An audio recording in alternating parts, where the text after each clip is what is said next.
3, 2, 1. Max, it's Morbin time. Take off your pants. That was a quote from the Goofy movie. Hi, I'm Adam from Your Movie Sucks. This is Sardonicast. Hi, I'm Michael Morbius. Yeah, I'm Alex Mochi, and I'm getting morbed over here. Yeah, Man, it's still not old, huh? Still going. Still going. It's not stopping. Going strong. It's a snowball just getting bigger and bigger rolling down that hill. It's refuse to quit. I was just at a furry convention. There were some Morbius memes there. Someone hosted a Morbius watching party. That's kind of funny. A Morbius fursuit. It's Morbin time. That is kind of funny. Yeah. That is, does like anyone know who came up with that? Like the Morbin time thing? Didn't someone like find the original tweet? It was just like some random guy replying. It's just a tweet. Right? It's probably just a tweet. Really? Yeah. Okay. Yeah, I think so, right? Some nobody. Some loser. Unimportant. Well, then it just caught on. You're not famous. You know. Well, that's just funny to me. There's some guy on the internet somewhere, like a Morbius fan on the forums who put these words together. And it caught on like a virus. I'm not sure if we should call him a Morbius fan. Yeah.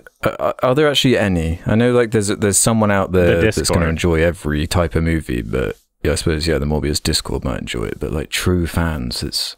Of course. The percentage it's got to be 99.9% of people that pure ironic enjoyment of Morbius and nothing. It's the new Shrek. Yeah. Yeah. But at least Shrek is like still like a good movie, you know? Like, right, Shrek is a good movie. Morbius is just a joke. Yeah. Nothing about it is like respectable. It's the new the Donald subreddit. Oh yeah. Just it starts out as completely ironic, and then it gets sent back to theaters and bombs again. So that's the new news that we have about this film is we memed it back into theaters. The state of memes. Memes have power. Sony saw that that the words "It's Morbin time" was trending for a week straight. And they decided it's time to morb, and they morbed, and it's Morbin time. It bombed again with $85,000 on Friday. I forget what the average was per theater. It was like $82 per theater or some shit. Like I don't remember. It was something like ridiculously low. Good. Wow. Yeah. It's yeah, the theaters were empty. Yeah, because I didn't know how to feel about like memes propelling a movie into potential success. Like when I heard it was coming back, I was like, oh no, please, I can't have this be like a new trend. But we're okay. It's settled, and it's just another layer of comedy to add to for this movie. For this movie, no, not for this movie. This movie, everyone knew it was bad. I'd be comfortable with it being successful enough for a sequel. Because I want to see a sequel. It's not even in the movie, this line. It's Morbin time line is not even in the movie. People just made it up. It is. Because, like, no one has actually seen the movie because it's so bad. So people could just make shit up about it. I think this is another example of the Mandela effect, because I remember hearing it. So do you think they'd actually write that into, like, a sequel script? They might as well. Well, Jared Leto had the joke script, the sequel script. Oh, yeah, Jared Leto's in on the memes now. He's totally not embarrassed by this. Yeah. How do you feel about that weird video of him on Twitter, like directly acknowledging it? It's like his only play. That was like the most human thing he's ever done. You know? I think that's really fucking good. I think the internet won. I think that's a huge victory. I guess he had to address it in some way, because like the reply, everything he'd tweet otherwise would just get flooded. You're with laughing memes, with so me. I guess he had to. He was cornered. Not at me. Guy. Yeah, it is kind of funny. I wouldn't mind seeing a Morbius sequel because I would want to know how they would approach it given the meme status. I mean, it would be really bad. It would be like a Birdemic 2 thing, right? Where he would actually say it's Morbin time. Yeah. Jared Leto took it well, I gotta say. He took the joke well. And reading the joke script, I think it is a great victory for the internet that he actually acknowledged it. Yeah, his publicist probably told him to do that. Like, I don't know. Is his agent, is he a real human being? Is he a person? Regardless. Maybe. He's a morb. I think he is. It's really a vampire. I think he's Morbin. I think part of the reason why the meme's so he's a robot infectious is because the word morb is just one of those stupid kind of like Tim and Eric sounding. Yeah, it's words. just a really funny, like not a real word, obviously. Morbius is like a really It's a dumb name. Morbius is a dumb title. Like just Morbius. Yeah, yeah, Morbius. It's a dumb character. As soon as I heard that was announced, I was like, "The fuck is Morbius?" For serious. It's just a different time. Like you put a trailer out like that in front of like Spider-Man, the biggest movie of last year, made like a fucking $1 billion. It's like, yeah, that's kind of what happens. It gets like memes. Like it's not nearly as good as that Sony, movie, right? Like, instead of just releasing it in theaters again, if they paired it with like a trailer that said it's Morbin time in it, I think it would have been a hit. If you just had like just the text, like in the standard trailer editing fare, like boom, it's Morbin time. Wow. You know? I think we would have had a hit. do you think we should put that in movies that are like unrelated to Morbius? Like just put it's Morbin time in the trailer. I'm just imagining like the multiverse with this potential sequel did come out and people did swarm out and see it and made it a huge financial success. Just the potential for how bad it could possibly be, like a Morbius 2. Because they would acknowledge it. It would be like a Birdemic 2 situation where they'd be like acknowledging the fact it's a joke now and just like, ruin the whole thing and just create something even It can worse. be really meta. It could be like Deadpool. They could get Ryan and then Reynolds Deadpool to be shows up. Please don't remind me of Ryan Reynolds right now. Oh, yeah. Yeah. So how do you think... that would be great. There's probably some people over at Marvel that are like just having headaches over this right now. Because they're well aware, Sony's well aware, that some people can't differentiate between like thinking. the MCU and the Sony spin-offs. Then they think it's all just like, you know, oh, it's all Marvel. It says Marvel. Right? Like that's part of the reason why Sony's doing this is because some people have no idea. So there's probably some people at Marvel that are just like getting massive headaches over this and just being like, but what is like Sony thinking about all the memes and like this reaction it's had? whoa, engagement, bros! We're getting engagement. They're talking about our movie. Well, they totally misread the room already, so... Yeah, that's maybe because, you know, it's a Japanese company. There's some level of disconnect. I mean, there's Japanese always people don't have memes. So they're like, what do these fucking American people think? Like they're going with these Morbin time memes. That's not even in the movie. These Americans are fucking crazy. Well, I mean, they released their movies in English. Yeah. So let's look up how much it made on Friday. 85,000. Do you have that? Yeah, I said that before. 85,000. Wow. Okay. Yeah, you said that. Let's see. In over 1,000 theaters, was it? Yeah, it was like it was a ridiculously low per theater. Okay. Reissued into 1,037 theaters. So, that's like nothing. Wow. Reissued, which costs money, of course. That costs a lot of money though to reissue a movie, only for it to bomb again. We resurrected it like a vampire, Kind of stupid. and then killed it. By not seeing it, yeah. It was I guess the total weekend gross for it was 310,000, just about. Which is a 942% increase from its previous weekend. So is it true that it was like a bomb the first time around? Because we were kind of talking about it when we did the review episode of Sardonicast on it. Where that's when it still just making came a surprising amount of money. So in terms of like superhero movies, it's not what they wanted, clearly. So let's look at Morbius total box office. Yeah. Worldwide, the total box office is 163 million. And the budget? Yeah, what was the budget? The budget was, I remember, 75 million. I believe is something like that. That's so yeah, combining that with the marketing, like if it made money, it's not like a whole lot of money. It's not the reason why Sony would make a superhero film, sort of thing. Whereas like Venom obviously made a lot of money. Yeah. Let's compare this. Right. Venom made a lot more. Right. Look up Venom now. Yeah, so Bum, bum, bum, bum. 509 million at the box office for Venom 2 and a budget of 110 million. And then the first Venom, Oh, okay. You have Venom 2 up. Mm-hmm. that's a lot of It money. was 850 million. That's was a lot the of first money. Venom. 856 million. So yeah, Yeah. Morbius might not be getting a sequel. Yeah. Yeah. Look at the domestic, though. Like, domestically, it got 70 million. Morbius, as opposed to Venom, got 200 Yeah. whatever million. So that's a lot more. Yeah, I don't think Morbius will get a sequel. If it does, Oh my it God. will be straight A straight to DVD, a straight to whatever, digital 2B. Morbius. Oh my God, please. Straight to bring those streaming. back. Oh. Why not?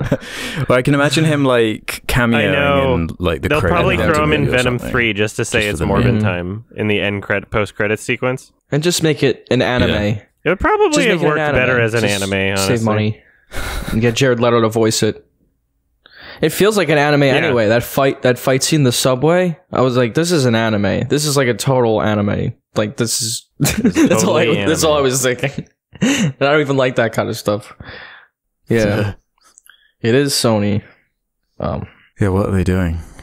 What is their scheme here? From the studio that made Baby Driver and Blade Runner Reluctantly, yeah. 2049. They make a lot of good stuff. Well, they did. I don't know what happened. Like, I mean, they had great directors that were working with them, is what happened for those two. yeah, Yeah, Edgar Wright. they tried to ruin both of those movies, but the directors somehow pulled through. Yeah, then they stumbled across Venom, and now the die's been cast. All right, well, that was a meme. That was we got morbed, everybody. We got morbed. It's one of those things that like started getting Oh, funny well, to got me morbed. when it was already like just so obnoxious, you know? Because it like when Emma Jeff, Yeah, as soon as same. that one got annoying, then it started becoming funny. Yeah. It was always funny. Oh my god!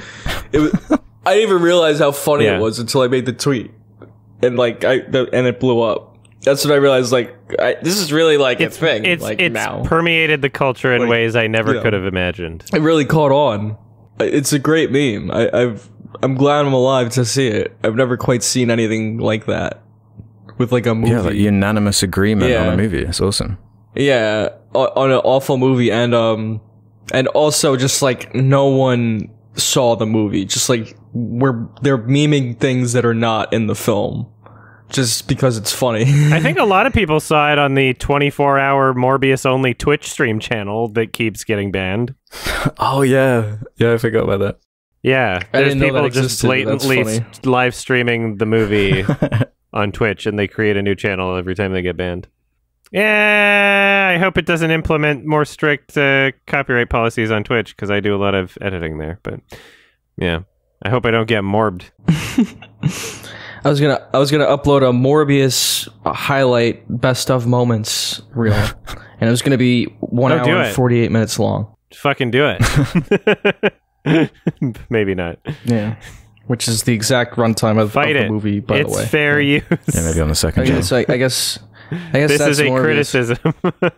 That would be a landmark case law if you could get a really good lawyer and be like, no, this is criticism of the film. That'd be landmark. That would be awesome. Someone get Johnny Depp's lawyer on the fucking phone, even though it's not a copyright lawyer. Yeah. Even though that was a domestic Yeah. abuse trial, defamation trial. Oh my god, that's another fucking news story you could talk about. Yeah, why not? Yeah. We can mention that briefly. What's up, John Depp? Johnny Depp, Johnny Boy Depp. Yeah, you got petitions against Amber Heard showing up in Aquaman 2. It's all popping up. I mean, it's only fair to have her career destroyed also. Right? It's only fair. They've both Right. been defamed, Yeah. apparently. It's only fair. So Yeah. the jury found that her statements about being abused by Johnny Depp were defamatory. They also found that Johnny Depp's lawyer's statements about her friends corroborating a story in between police officers arriving, like a very specific statement about that. They found that Johnny Depp's ex-lawyer, I believe, made a defamatory statement against Amber Heard. So Johnny Depp got 10 million compensatory and then 5 million punitive, even though there was a limit in, where was it? Virginia? I don't remember. But, and then Amber Heard got like 2 million. So all in all, Johnny Depp walks away with like 8.5 million, which, I mean, like, you can argue he lost by getting blacklisted from all these major roles after the article, right? So yeah, exactly. Right, Yeah, he didn't that's win like anything. one Fantastic Beasts movie. yeah, surely. Pirates. He was cut from. Yeah. Those are Yeah, some like exactly. major Yep, Pirates. yeah. films. So And that's why people are rightfully pissed off and want her career ruined, which is fair. But to also be fair, the Pirates of the Caribbean movies were bad Yeah. at that point. So who knows how many more of them there would have been? There probably would have been more. I mean, because they made yeah, so they were much huge. money. People were seeing them. That's why it's funny. Like, did they release this yet or not? But they were like planning on making one without him or some shit. Did that get made? Really? How? Yeah, I don't know. Yeah, they're making one with Margot Robbie as like the lead. As like, I hope not Jack Sparrow, but as some kind of similar character. I don't know. Well, did you actually watch any of the trial? Because it's like uploaded all over YouTube. There's like, You couldn't really avoid it. It was everywhere. yeah, it's, if you're on YouTube, it's hard to avoid it. So It's like base recommended, like no sign in, no internet history, like front page. You know, like that shit was everywhere. Yeah. yeah, It's crazy. right. Very interesting. And I did watch it, and you know, I guess I didn't get I got a pretty good picture of like Amber Heard's testimony anyway. And I don't know. It does seem like she was a little manipulative. Oh, entirely. I know. Yeah, very manipulative, actually. Not to suggest that Johnny Depp is not in any way manipulative, like he's an actor. They're both actors. If both of them were acting during the trial, Johnny Depp acted better, is all I'm going to say. There's something that is really kind of... so we have, obviously, the evidence that the jury is the most familiar with. And I believe that the jury did as fair and honest of a job as they could have to come up to with their decisions on the trial in terms of liability. But I guess everybody kind of looks at these trials and projects their own kind of like personal experiences onto them. Maybe some people have had bad experiences with men and have been like domestic violence victims. Maybe some people have had bad experiences with women. And so a lot of people just like look at this as this symbolic trial to fit their narrative sort of thing. And so certain people will walk away with like, oh, I can't believe Amber Heard, this innocent victim, is being abused by this system of the patriarchy that is making her being punished for speaking out. Yeah. And then all these like men's rights activists are like, and this is why every woman who's ever accused a man of rape is wrong, and blah blah blah blah. And it's just like, guys, just have a nuanced take on things for once, you know? Yeah. Just maybe Pretty toxic discourse. Yeah, maybe certain things can exist without painting a picture over the entirety of society with a blanket and saying, therefore, everything is this way. Like, maybe this is just about two people that are both celebrity assholes and millionaires that are completely out of touch with the experience of any average person who don't even know what milk costs, you know, that are just doing drugs every single day and live in a completely different reality bubble and are so insanely arrogant and privileged that they're just awful people to each other. And this time we all got to peek into their world a little bit. Yeah, why and how was it so public? Because, I mean, it's not the first time celebrities have, like, sued each other, but because it's, this like, was live streamed. Yeah, it's a live stream trial. It was, I think Johnny Depp requested it because in his eyes, it wasn't even necessarily about winning for compensatory damages. It was about winning back his reputation. And so he wanted so that was the world a specific to see. term. Okay. Yeah, like what Exactly. the trial was. Wow. Okay. In some way, I think he succeeded in that. 100%. Yeah, 1,000,000,000%. He in the eyes of the public, he's innocent. I don't think he'll get back to where he was. Most people. And sure, there's some like talking heads in media that will, depending on the media, depending on the person, that will pull the whole like, well, Amber Heard's a victim no matter what sort of thing. Yeah, they'll spin it. Yeah, but yeah, not to suggest that it isn't spun in the other way. Like there's a spin either way. But what I will say personally, from the amounts that I've watched, is some people are arguing like, oh, that photo wasn't edited, that was a vanity light, and all I'm gonna say to that is just like, okay, if it's a vanity light, compare the shadows. If the shadows are different, it's a vanity light, but the shadows are the same. So like it's the light is coming from one direction. That would be very weird if anyway. Yeah, Amber Heard, if she was abused by Johnny Depp, at the very least, she lied about a lot of shit during the trial. She exaggerated things to ruin his career, which is, I guess, part of the defamatory element. She didn't prove that she was abused to the jury because, in order for the trial to succeed, if the jury had found that she had been abused even one time by Johnny Depp, then she would have won the case. So in the eyes of the jury, that didn't happen. But I will say from my personal experience in terms of like having dealt with people in my life that are just like absolute manipulators and like borderline personality people, is that she reminded me of those people in my life. Yeah. And the people in my life that have done that are not, the worst examples of those were not women also. And another thing that's, I guess I'll just finish my little ramble here, but another thing that, again, this is completely anecdotal, completely biased, I'm just saying this is my perspective.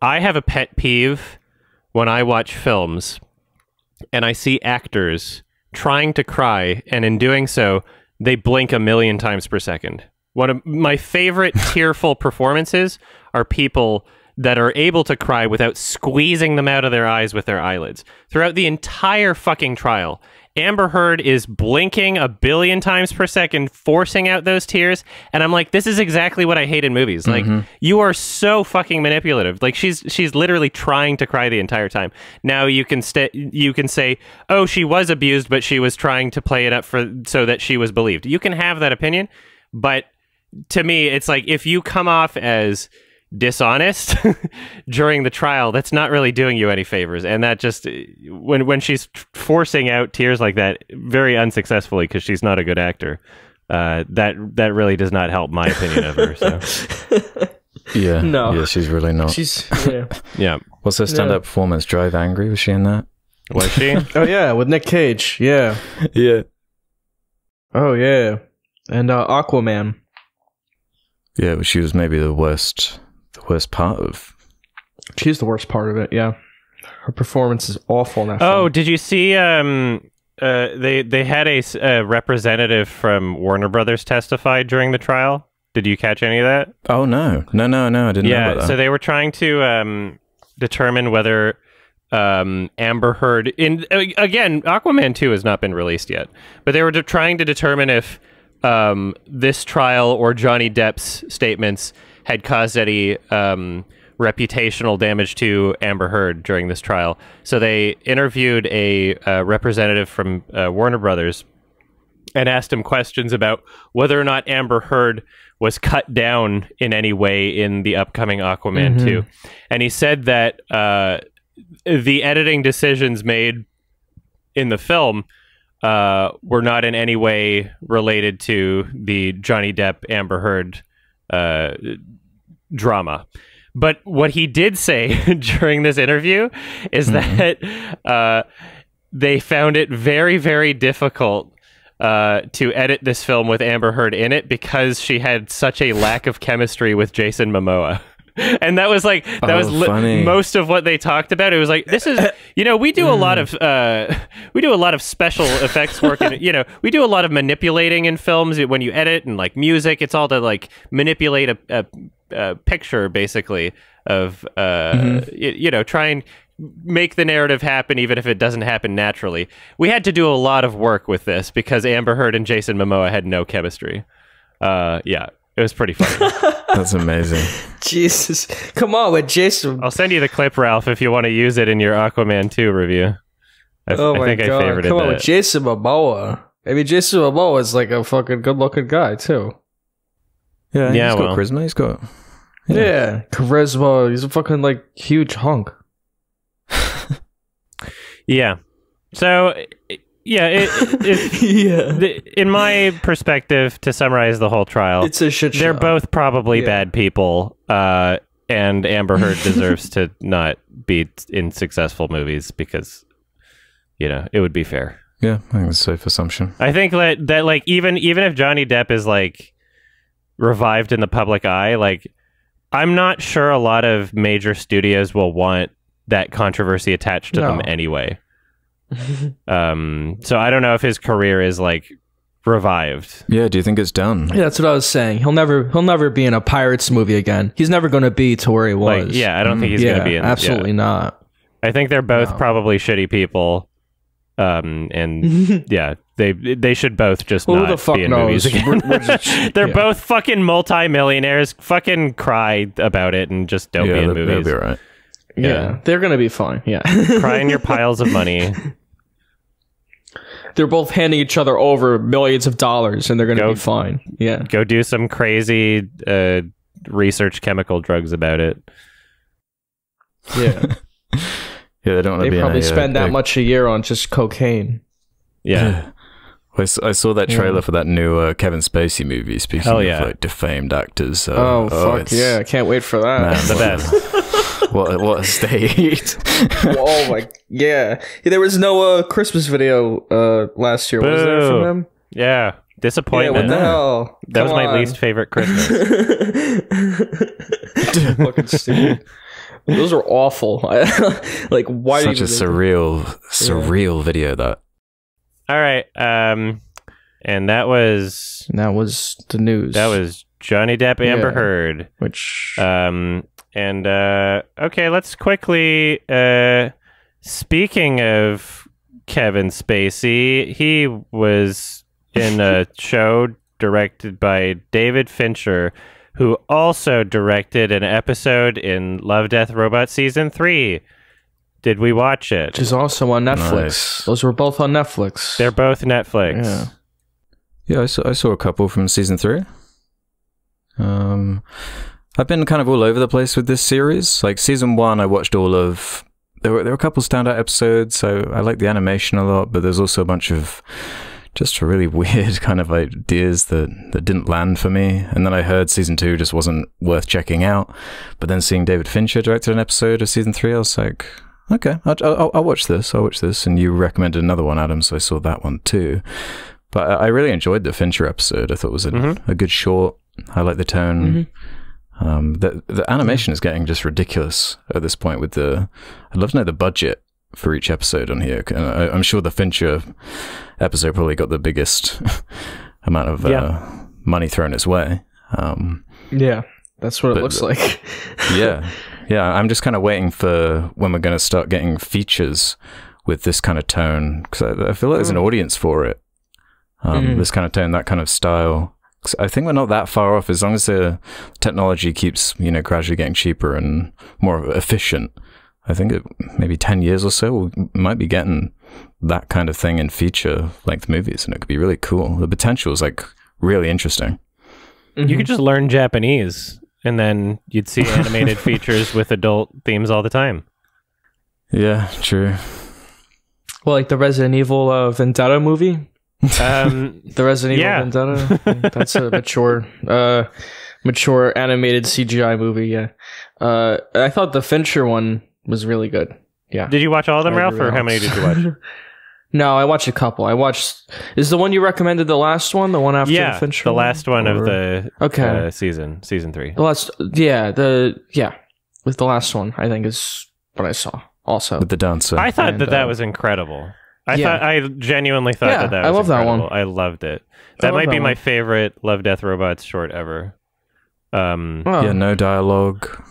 Yeah. Yeah, it had a really great style. Yeah, such very a almost like a fever personality. dream. It felt like a fever dream, like even with the sound and yeah, it was frightening too. It was terrifying. Yeah. It got some like real legitimate emotions out of me. Super The cool. music was incredible. The editing was so bizarre and just like so intentionally like uncomfortable. So frenetic. Yeah. Yeah, I watched it with someone, and there's like the part where he like bashes his head into the girl, and like the person I was with was like, "Holy shit!" Like they didn't see it coming at all. Like that's such a great, that's a great short. I still like the Fincher one a little more, but that's a good one. I liked the really Fincher like one a lot. I still like the other one more.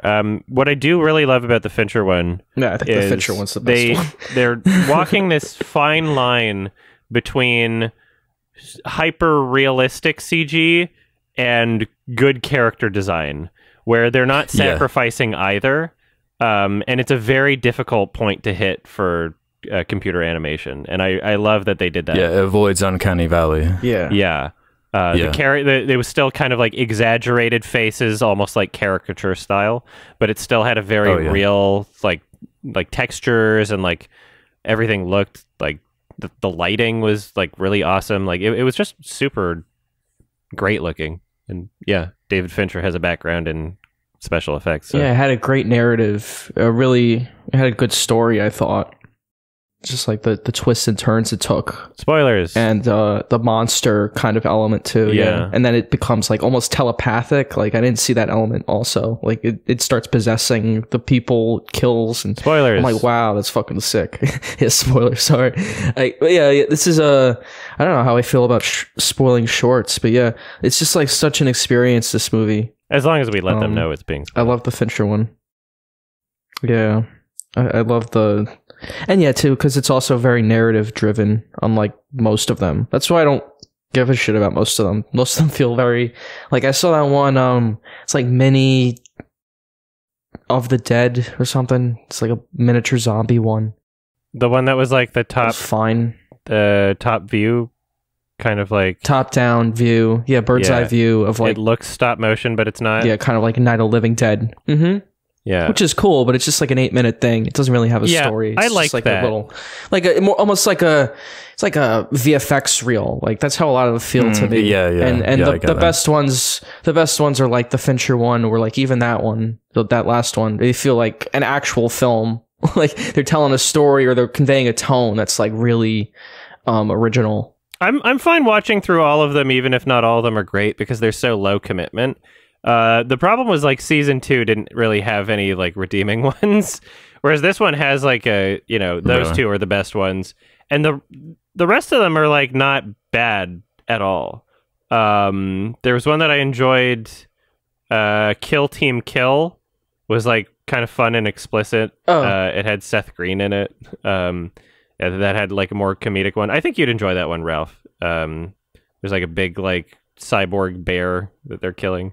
Oh, okay. Mason's Rats, that was a great one. Isn't there like a running gag one with there's like a one with a continuing cast of characters almost. The robots one? Yeah. Yeah, that's like those are their mascots, I guess. Yeah. That one's okay. But... There was one from season 3 that I found to be like offensive. There was only one. Oh, which? That I was like, it was the second last episode. It was called In Vaulted Halls Entombed. And it was the most styleless, derivative, like just like you can just every single frame you can be like, oh, that's from Dead Space. Oh, that's from blah blah blah blah. Oh, that's from this. This is from that video game. And then at the very end, made by Sony appears on the screen, and I was like, you bastards! It was like the most uninspired bullshit, and I was like, ugh. I did see that one. Yeah, that one was fun. So I didn't hate it as much as you. It's bland. You're right. It was very average, and it's just like at the end of it. Yeah, well, it gets spoilers, but it's just such a stupid ending. I thought that one. Every single other short in season 3, even if they're not great, they're still trying to do something, and they're still made by a person that has something to say to some extent. You know, and they're still exhibiting, showing us some sort of style or some sort of concept. Whereas, like, that particular episode, that Sony one, was just like, you're saying nothing, you're showing us nothing. I'm gonna go to sleep. Yeah, it was very average. But yeah, anyone listening, I would also recommend the episode Mason's Rats. That was a really fun one. That and one, the one with the disturbing. rats is good. Yeah. I loved it. I like the one, The Very Pulse of the Machine. That one was good. Very Pulse with the girl. She's like, she's walking through Mars, I guess, or whatever. Some I like alien that one. planet. You saw that one. Yeah, I like that one too. That was a good one. And she almost has like a drug trip, I guess. I had to kind of get used to that animation style. It was a bit jarring for me, but it was good. But again, I like that one actually told a story. It didn't. It wasn't just like fucking. True. You know, the other one I was thinking of, Night of the Mini Dead. Yeah, which I didn't hate it. I just thought it was. I probably like that one more than In Vaulted Halls Entombed. Yeah, that was the weakest of season 3. Yeah, the best one is Jibaro. I guess that's how you say Jibaro. I don't know how you say that. And Bad Traveling. Those are the best ones, I think. What's that one called? The one that I recommended. Jibaro. Jibaro or whatever. I don't know if I'm saying it right. There's no dialogue in the entire short, so no one knows. Yeah, he also did a really good one in season 1. But yeah, holy fuck. I love the style of that last one. It's like, it feels like a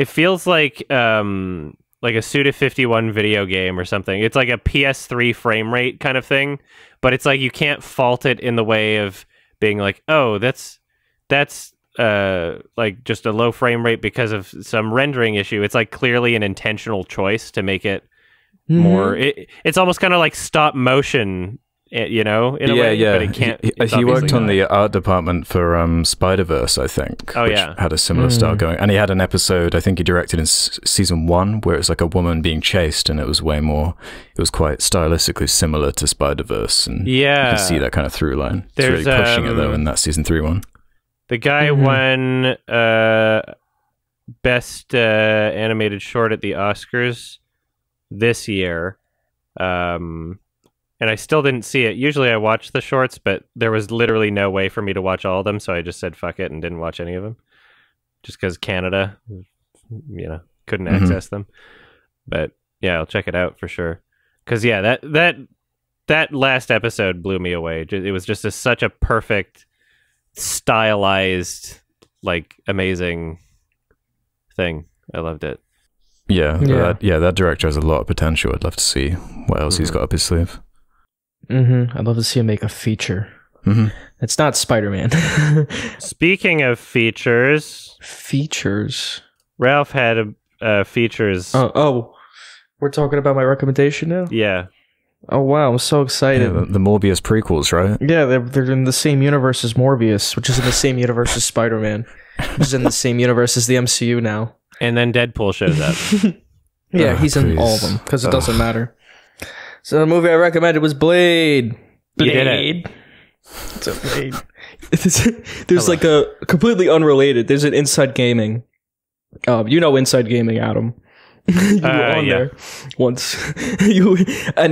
There's like they were playing this game called Sin Episodes Emergence, and the main character's named Blade. And I just kept thinking of that while watching the movie, because their video was very funny on it. And yeah, they just kept like, "Hey Blade, it's a Blade." Like, I don't know. What's Blade? So yeah, Blade from it's a movie starring Wesley Snipes from the 90s, 1998. And it's about a vampire hunter named Blade, who's also a vampire himself, and it's based on like a Marvel comic, and it's like an early era kind of superhero movie. Before Marvel got big, you know, kind of with X-Men even, and definitely before the MCU. Back when it was innocent. Yeah, back when it was a little more experimental, and they could do things like make a rated R movie about a black guy. And yeah, it's like Wesley Snipes, you know. Yeah, and it was successful enough for 2 sequels. It was super successful. I mean, this movie is kind of iconic. You know, Wesley Snipes, say whatever you want about him in these movies, he's got a look, and I feel like part of like why they got him and why he's in these movies is just because he looks cool. He looks cool in the glasses, and he looks cool in the coat. Yeah, too cool to pay taxes. It's like, okay, that's Blade. That's pretty much all you need, right? Because there's not much else to Blade aside from that. He's just like a guy who's in a coat, and he fights vampires, and he looks cool. And I'm like, okay, I guess this movie captured that pretty well. Yeah, I was surprised that, because I didn't look at the date until after I finished watching the first movie, and I just assumed that it was kind of aping a lot of like the Matrix kind of imagery with the leather jacket and stuff, and just a lot of the action and whatnot was reminding me, and just the settings were just making me think of the Matrix. Then I saw it was 1998. Yeah, exactly. But which made me just think, oh, I guess it was just this era. Just leather was really in. This kind of look, this kind of vibe, this kind of sound was really in, and vampires too. I completely forgotten just the vampire onslaught that like the late 90s, early 2000s was just obsessed with. Be it like Van Helsing, I Am Legend, Lost Twilight, Boys. League of Extraordinary Gentlemen. It was just like never ending with the vampire stuff, and I guess Blade is kind of partially responsible for getting that ball rolling as campy and kind of lame as it is. I don't know. I really don't care about Blade. The movies kind of get progressively worse to me as they go on. Like Wrong. I think the Wow. Oh, really? Okay. Really? Okay. Yeah. No. Let's talk about this, because for me, I found the first one the most entertaining as like the time capsule, campy, silly, stupid. Like there's no tension to anything. It's all just like so dumb and over the top. Like suck heads and just putting sunblock on. It's like so corny and so silly. It's the late 90s encapsulated. Like, I'm glad you mentioned the sound. Like the soundtrack is just the techno. It's you know, you're So it was either going to with it clubs or and you stuff. aren't. Like if you hate it, you're gonna hate the movie. But if you don't mind that soundtrack, When like, it's just it's pretty fun, I think. It's very nostalgic. Yeah. Were you like big into Blade as like a kid? 'Cause I remember watching them and liking the kind of, it was heavier, it was a bit more edgy around the early 2000s. Like you didn't have many superhero films to kind of choose from, especially of this ilk. Right. So there was an allure to Blade back then, but I did find it very funny watching it now. I did watch it when I was younger, right? Because it was a superhero movie, and it was about the age where I was getting into the more mature ones, like Punisher or so on. And then, like, yeah, Blade was like this perfect kind of film to introduce me to R-rated movies. I guess it was one of my first ones I've seen. It was just like you said, really over the top, blood. And it's like, I think it's like a great superhero film. Like everything you're looking for in that kind of movie. It just kind of, it doesn't like dwell on the whole like origin stuff. It's just kind of in the intro. It just gets out of the way. Yeah. And yeah, Yeah, I you like know, that he's aspect born of it. from his vampire mom, and who got bit by a vampire, I guess, and yeah, and that's it. Yeah, and then he grows up to be Wesley Snipes, and I like the casting. I think it's a good cast. Like his friend Abraham Whistler, played by Chris Christopherson, like that was a good casting choice. Like I really like the dynamic with that character for all of these movies, basically. Even the third one, it's like one of the few redeeming things about it. Well, yeah, because Blade is like, he's so stoic, like, and he's a man of few words, so they needed a character like Whistler to be a bit more like quippy almost, and not in like a Ryan And to Reynolds humanize kind of way. him. Yeah, It does humanize him, definitely. Like Yeah, with when his like tragic backstory I guess and everything. spoiler, yeah, like when Whistler dies, like at the end of the movie, of. like that was an emotional scene. Kind of, yeah. Well, yeah, he comes back in the sequel, which is hilarious. Like when they reveal that in the sequel, that's hilarious. But you know, in this movie, it does have like an emotional kind of weight to it. Even though you don't think these characters, even though they're cartoon characters, like you don't care about what's happening. I was so checked out by that point, you know? I was enjoying the first half of Blade 1 because I find when I said it's nostalgic, this is the first, I've never seen Blade before, but it was nostalgic because of the tone. And someone in my comments section pointed out that the music genre is called breakbeat / big beat. Is that like a subgenre? So or is that might be it. But yeah. Really? I thought it was just It's techno. like, it's kind of like the Matrixy stuff. I'll look up some more of it later. It all sounds the same to me. It's just like, it's hilarious. I just laugh when I hear it. It is I funny. wouldn't call it techno. Yeah. But anyway, it's so nostalgic. It's the soundtrack to You Wouldn't Steal a DVD, basically. And that's just, it's very nostalgic to Yeah, me. that's so true. I grew up with that shit. And so I loved watching it. I loved the cheese. I loved him just throwing her out of the fucking window onto a pile of boxes. Like, I guess he knew exactly how like what the texture of that was, and there was nothing underneath, but dislocated her shoulder. That was fun. There's a lot about this that I was just like, I was into the opening scene, the blood party, blah blah blah blah blah. It was like over the top, great.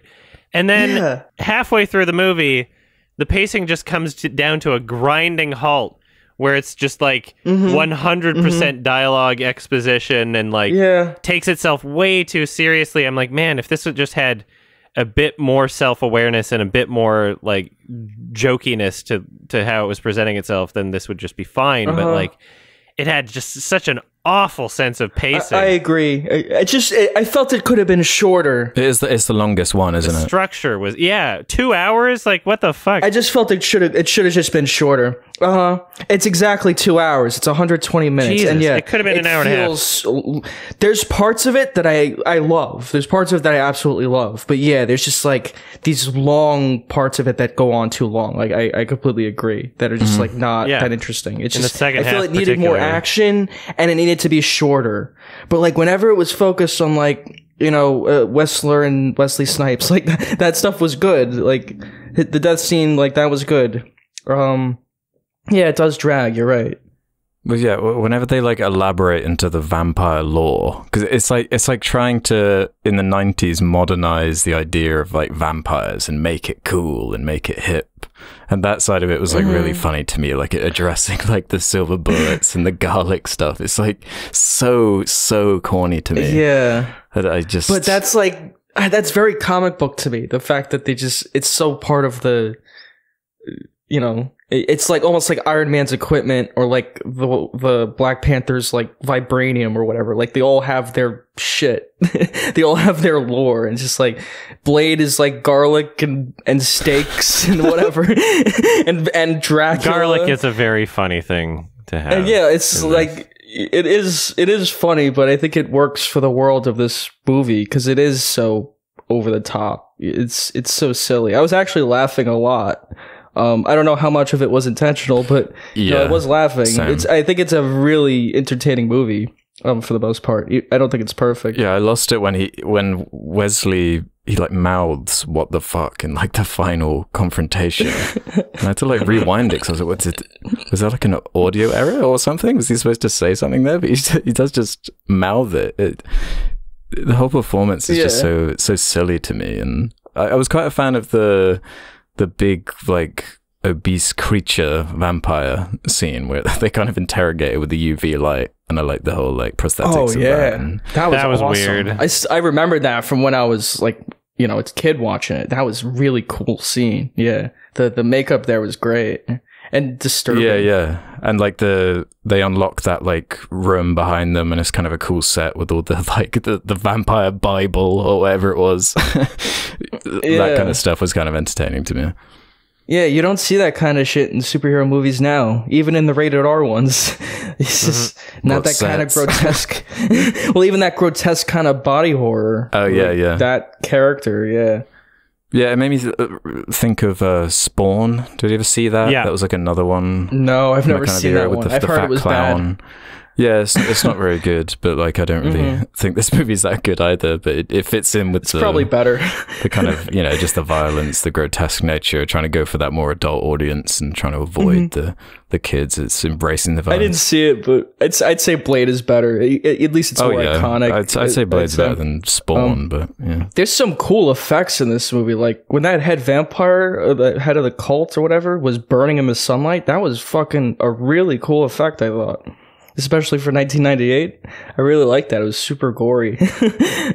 What about when like the chamber of vampires all like the skeleton flyers all like exploded out of all of their heads and was flying around the room? That looked interesting. There's some effect. It's a little inconsistent, but there's some effects that I thought were pretty inspired and like cool. Yeah, you're right. For 98, it's pretty good. I could at least tell what they were going for, right? Yeah. Almost like a Raiders of the Lost Ark kind of vibe, where it doesn't look real. It looks like a model getting melted, but like it looks fucking cool. Kind of cartoonish. I like it. Yeah, I like it. It looks grotesque and it gets my mind racing. Yeah. Yeah. In this particular one, I would say that like the framing and cinematography are like bad at points. There was like a really like a distractingly like just bizarre choice in near the beginning of the film where the female lead and her boyfriend are talking, and they're before the boyfriend gets killed, and it was like the camera was, it seemed like confused as to what it was supposed to be looking at. Like it was overly swaying, and like most of the film is like pretty stationary. It's not like doing this like shaky cam thing, but just that one scene, it's doing that, and she's almost out of frame. It's just like she's having a conversation, and it's basically just like, are we supposed to be looking at her tits? It's like, what? It was like a short scene where the style of filmmaking did not match the entirety of the rest of the film, and it was like, what the fuck just happened? And the film's so long, it could have been just cut anyway. Like, whatever. Anyway, yeah, there were some weird choices. Yeah, there's points it is kind of hard for me to follow what was happening, especially in the action and so on. I think the second movie is much better in terms of that stuff. It's a much better looking movie. Yeah, the second half of this movie is just absolute cancer. Yeah, there's that shot in the last fight scene. There's a shot where Blade he has to throw all the vials at the villain, and there's like a close up. I actually couldn't tell what they were trying to show. It was like just this weird blur, which was supposed to be implying him like throwing a bunch of the vials. Oh, but it was just like, it was kind of weird. I have no idea what you're trying to display with some of this. It was yeah. All right, moving on to Blade 2, or do we have more to say about it? Maybe. Well, like like you're saying about the cinematography, yeah, I just more got like something out of the tone, more so than I did actually how it was framed. Then, it was more like the idea of the action sequences, like that opening, him fighting all the vampires in the club that's covered in blood as everyone's running around. That's awesome. Like, it doesn't even matter like how you film it, right? Like, it's already a cool like set piece. So I just like more the tone and yeah, it's just kind of how this fits in superhero movies. I do think it's one of the better ones. I don't think it's boring at all. It's over the top, but it is quite entertaining. The second half of this movie is one of the most excruciatingly boring things ever. I was checking out. So how'd you feel about the villain? I don't even remember the villain. I don't even remember what the villain was. I feel like he's a big part of the movie. I feel like he's the villain. He was like the really campy guy. I saw it like a week ago. I don't remember shit. It was so boring. That's like the whole part of like the vampire kind of council, and that whole part of the movie is like kind of developing the villain. That's like the villain's plot line. It's revealed that like he bit his mum from the intro, and then his mom comes back, and there's the weird kind of like incestuous scene. This like Blade's mom. Yeah, like what is this like the Northman now? Like yeah, that was a little weird, right? Like the whole. I wasn't expecting his mom to come back into the movie. I didn't remember that part of the film, and yeah, she's just like the same age. It looked like she was younger than Wesley Snipes actually, which was a little distracting. But whatever. It's a corny movie, but I still found it quite entertaining. Like I said, it's a very 90s film. Tone, music, cheesiness. Fucking loved it for the first half, and then checked out of the second half. Wanted to die and.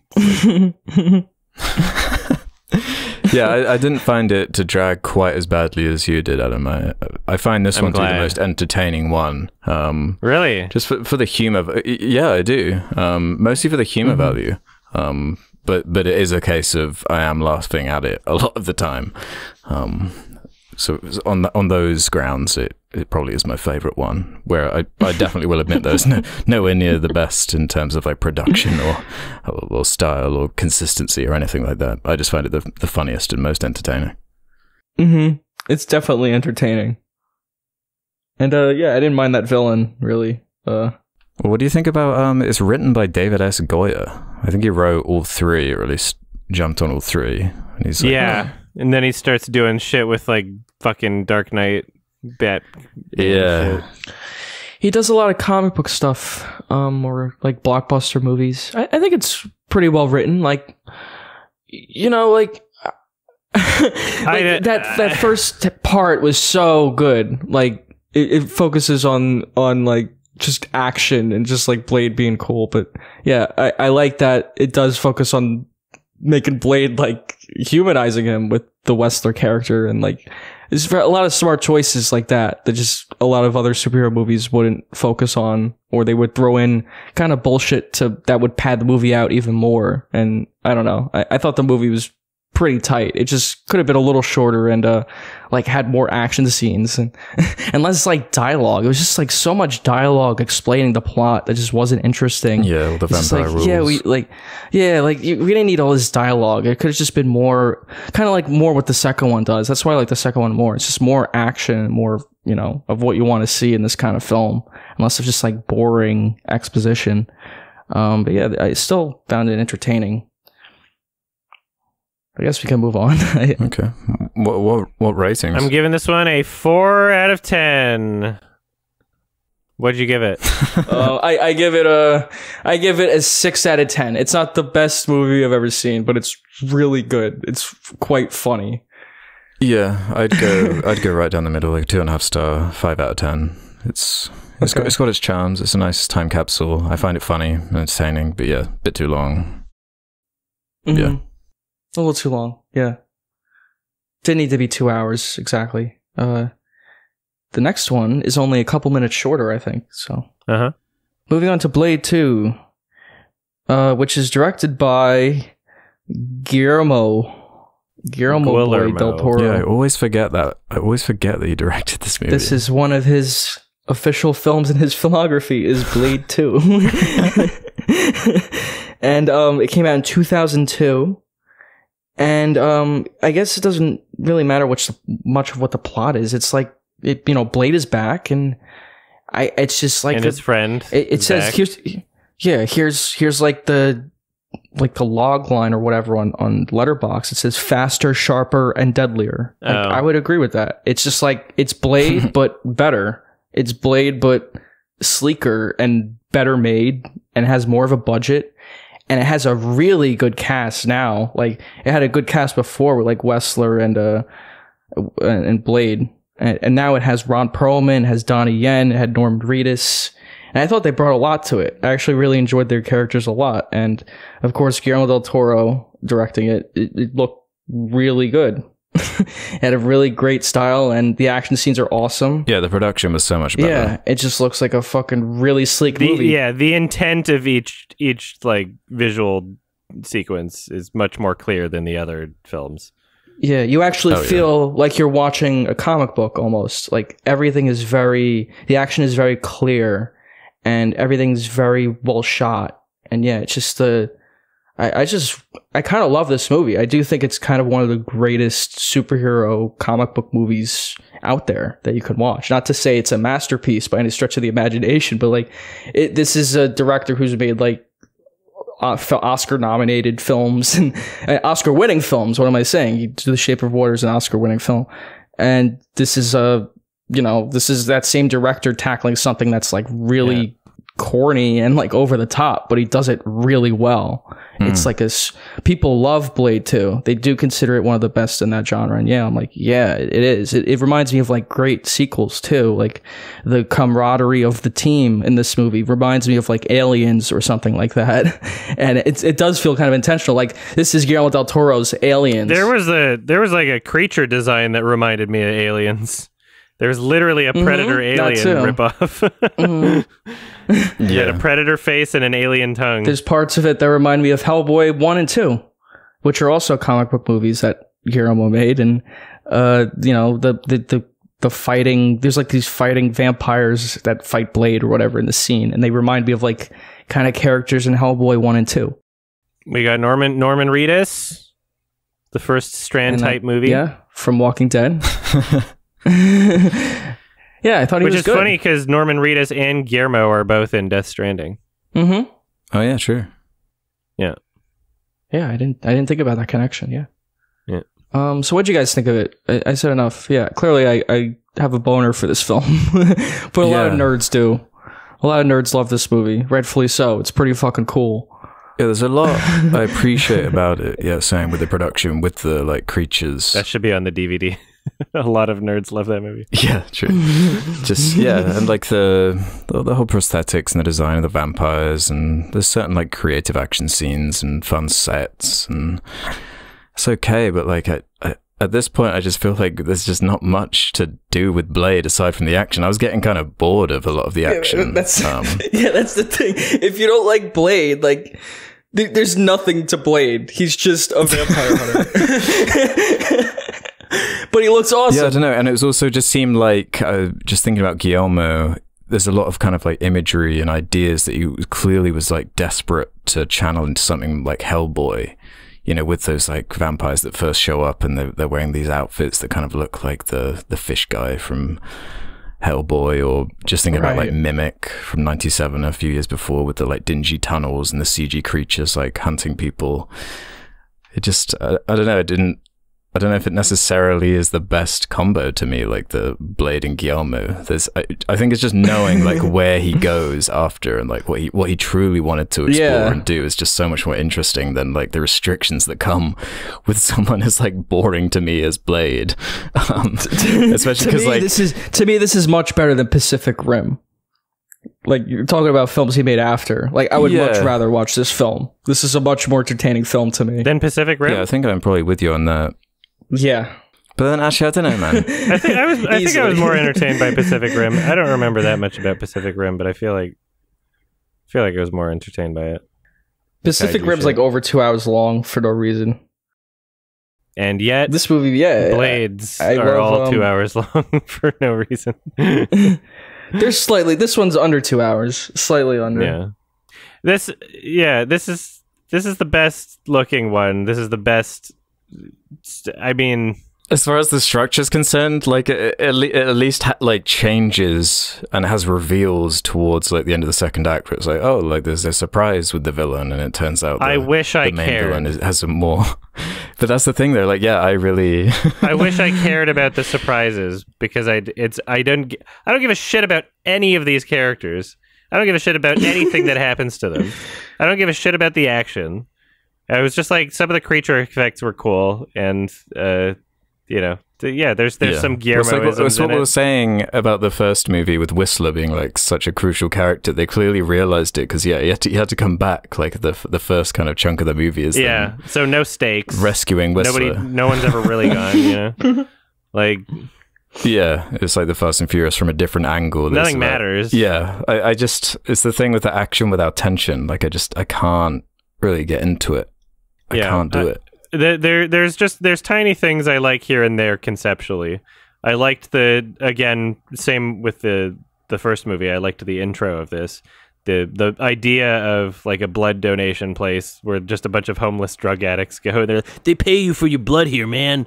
And like the vampires run it. Yeah. That was kind of funny. I like that's a kind of like fun world building thing. It's like, oh, this would exist kind of maybe. But yeah, I like that. But then I completely checked out of the movie from, I don't know, minute 5 to the rest of it.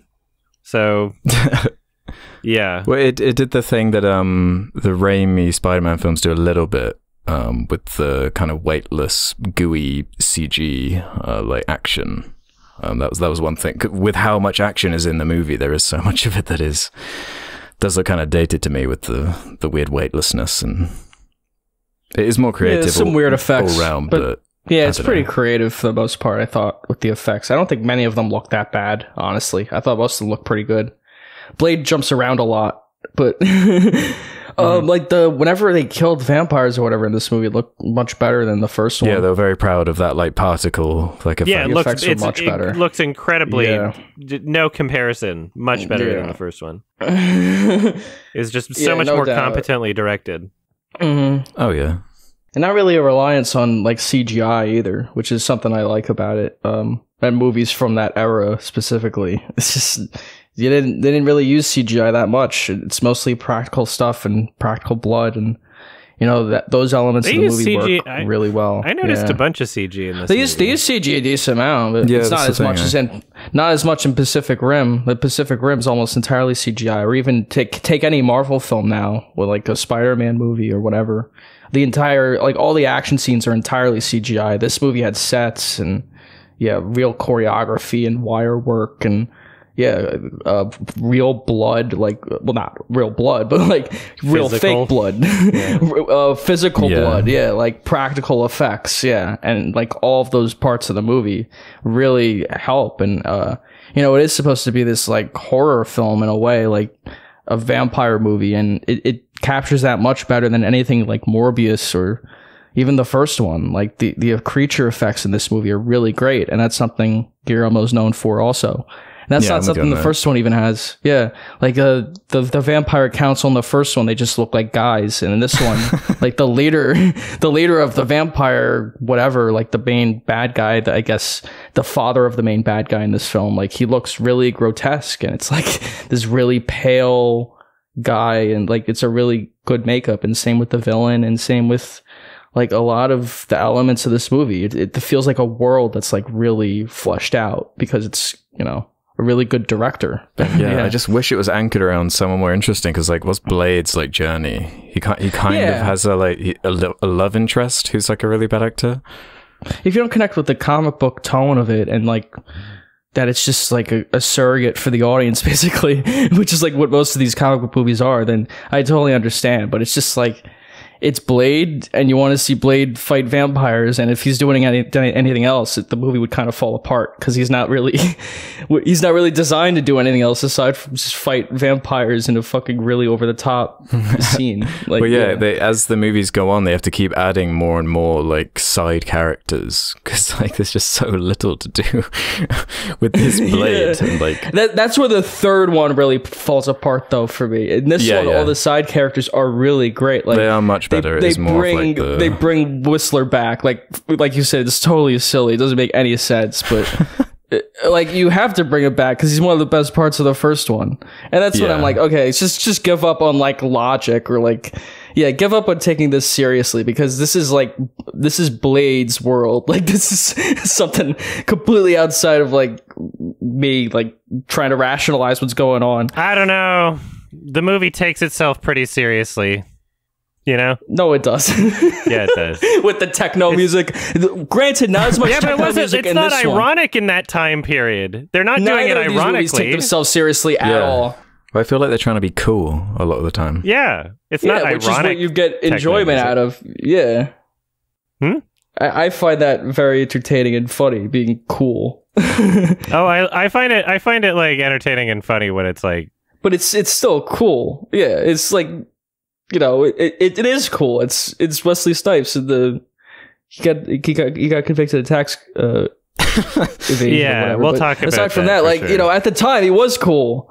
It did have that impact on like culture. It only goes so long for me when it's just like explicitly the tone, right? And I don't care about the characters, and I don't care about the story, and I don't care about the action. So all I have is the tone.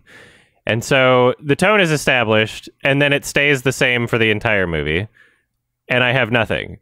And so I made 3 separate Amazon purchases during the film because I was struggling to pay attention, and each of them related to my physical discomfort, which was just highlighted by how bored I was. So I purchased an extension for my chair, for a headrest on my chair, because first I was leaning back in my chair, just like struggling to focus on the film, and then was just like, oh, my neck's uncomfortable. Maybe I should get one of these. So I bought like a headrest for my chair.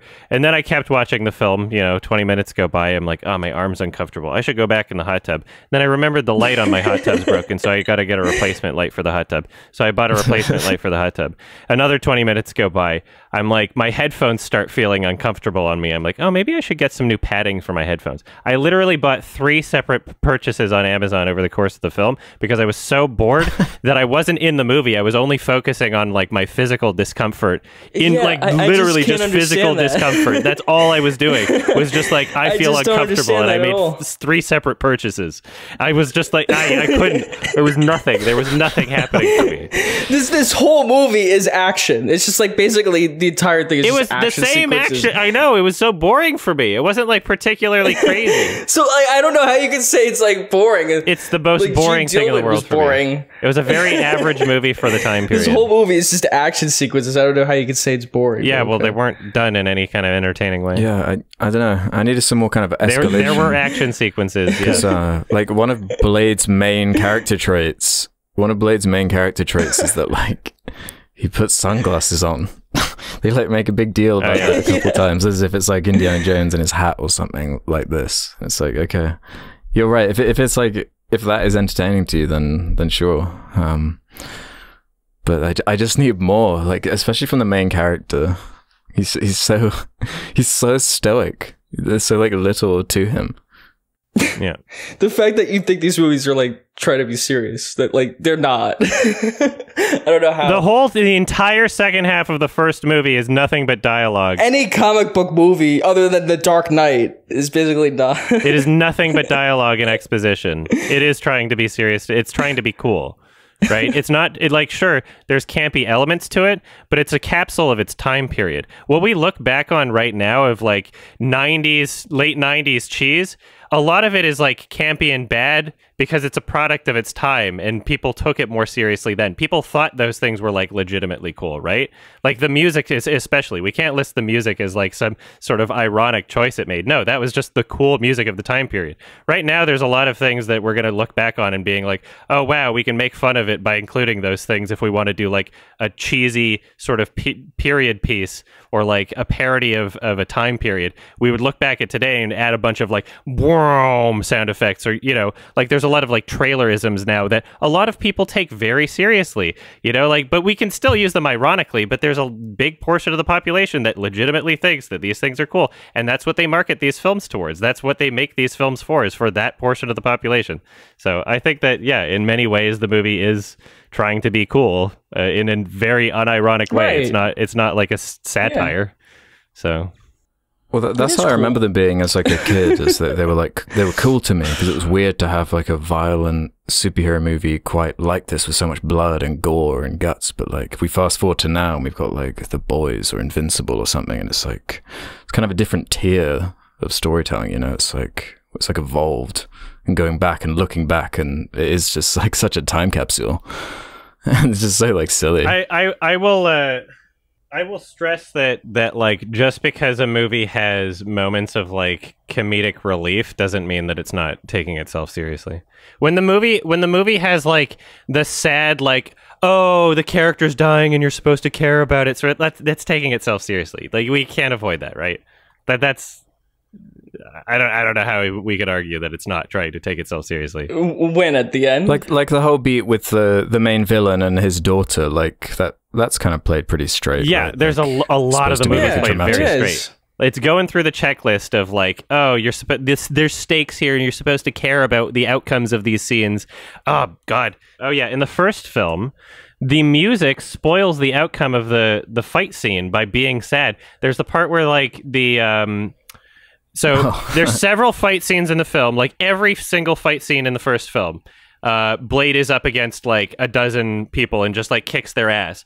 And in some of those fight scenes, they're playing that breakbeat soundtrack, like bam, bam, bam, bam, and you're like, oh wow, he's doing such a great job, he's such a badass. And then at the beginning of a completely separate fight scene, they're doing like sad music, like no, no, no, no, and nothing's different about the fight scene visually. Nothing's different about how many people he's up against or his physical state. It's just the music that's treating it differently. And I'm like, oh great, it's telling me that he's going to lose this fight scene. And wouldn't you know it, it's like, okay, well, I guess he's like captured at the end of this fight scene. It's kind of bullshit, and it's trying to take itself seriously in that sense because it's adding serious music. That's what it's doing, right?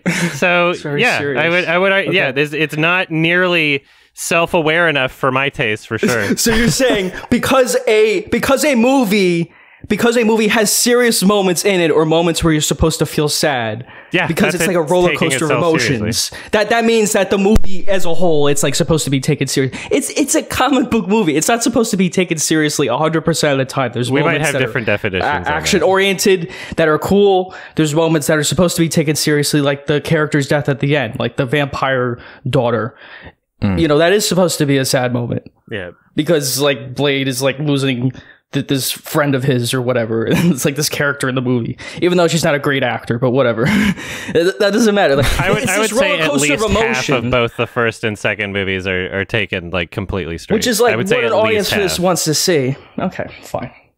At least half of both the first and second movies are like completely straight, like unironic, like no humor to it. Okay. Yeah, I don't find as much humor in the second movie compared to the first, especially. And just, yeah, kind of these familiar elements. I get a lot of humor out of like the action sequences and that stuff and the tone, but that's fine. But like you're saying, it's not taking itself that seriously most of the time. It's like if you're into this tone, into this story, like there's these points where the heroes are supposed to be in turmoil because that's interesting. Like if you want it to be a comedy the whole time, you can watch something like Spaceballs or something where it doesn't take itself completely seriously at all. But like I want a story that takes itself seriously, and I feel like many audience members too. Like, yeah, I mean, yeah, it treats it as if. Like, so you don't want anything serious in the movie? No. Like, what would it make this movie better? Like, I'm trying to understand. No, if you're gonna have anything serious in the movie, you should like make compelling characters that I want to. If you're gonna have serious moments, I want to care about the serious moments. That's just a matter of opinion, because I find Blade, like, even though he's really one dimensional, like I think he's a fine character. Like I said, I like his look, and I like many of the other supporting characters in this movie, like Norman Reedus and Ron Perlman. Like they feel a little more fleshed out to me than I think you guys are giving them credit for. And even the same with Blade, and even same with Whistler. Like these like compare it to Morbius or something like that, where these characters are not developed at all. I mean, like I feel like audiences have more of a connection to Blade certainly than they do to any of these other bad comic book movies. If you're talking about like 2002 superhero movies, I just think about Sam Raimi's Spider-Man. I feel like it's kind of more balancing a comic book tone in a better way. I care more about that central character. He's got a really strong hook, a really strong action base. Yeah, I love that movie. But this is like a very different audience too. This is like a rated R film. I would argue that Spider-Man 2 takes itself seriously, to a same, probably like the same ratio really well as Blade in terms of like how much of the movie is serious and how much of it isn't. I would say that like the ratio might be pretty similar in both of those films. It's just that Spider-Man 2 is like much more better directed, much better written. The music, the effects, like, there's more to care about in the story. Yeah. And so when the serious scenes happen, instead of me being like, well, I guess I'm just sitting here waiting, feeling uncomfortable in my chair for like a funny part to happen. Whereas in Spider-Man 2, I'm like, oh, there's some emotional beats to the story because there's characters I care about. Yeah. Yeah, that's more where I lie too. That would be the big differences. Blade 2 is better than the first film, but more boring because of it. Because I was more entertained by how bad parts from the first film were, and then this was just like I just wasn't watching a movie. Basically, I was just feeling uncomfortable in my chair, thinking of other things. Okay, well, I'm sorry you had a bad experience. It's okay. I'm just don't worry. It's all worth it when we talk about the next film. Yeah. Oh, dude. Yeah. Yeah. I was expecting more from like Donnie Yen being in there as well and stuff like this. He doesn't do a lot. Yeah. Mm-hmm. He's not a great actor, to be fair. I don't think.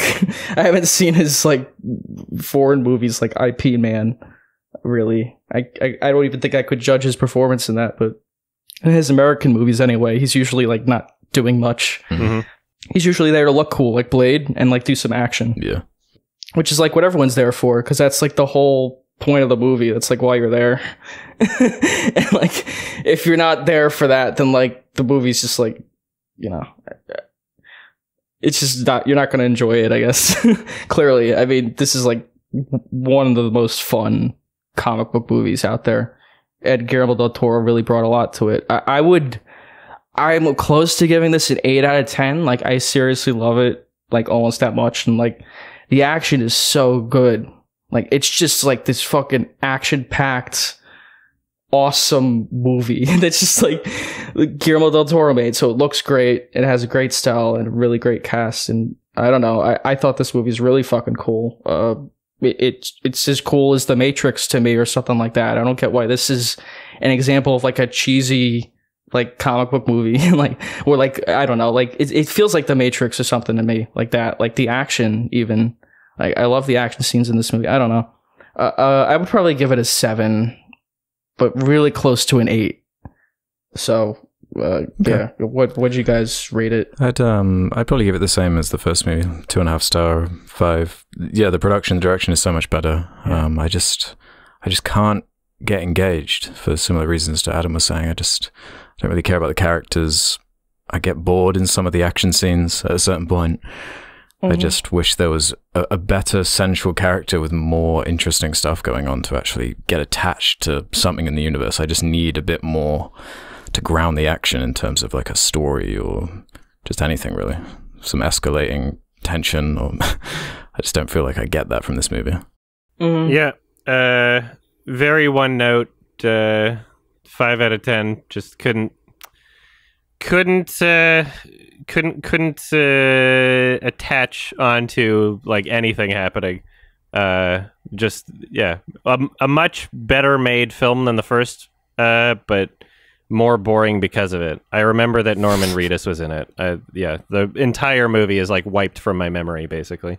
I wasn't in the movie. I was like in the physical world, feeling uncomfortable and ordering things off Amazon to help me.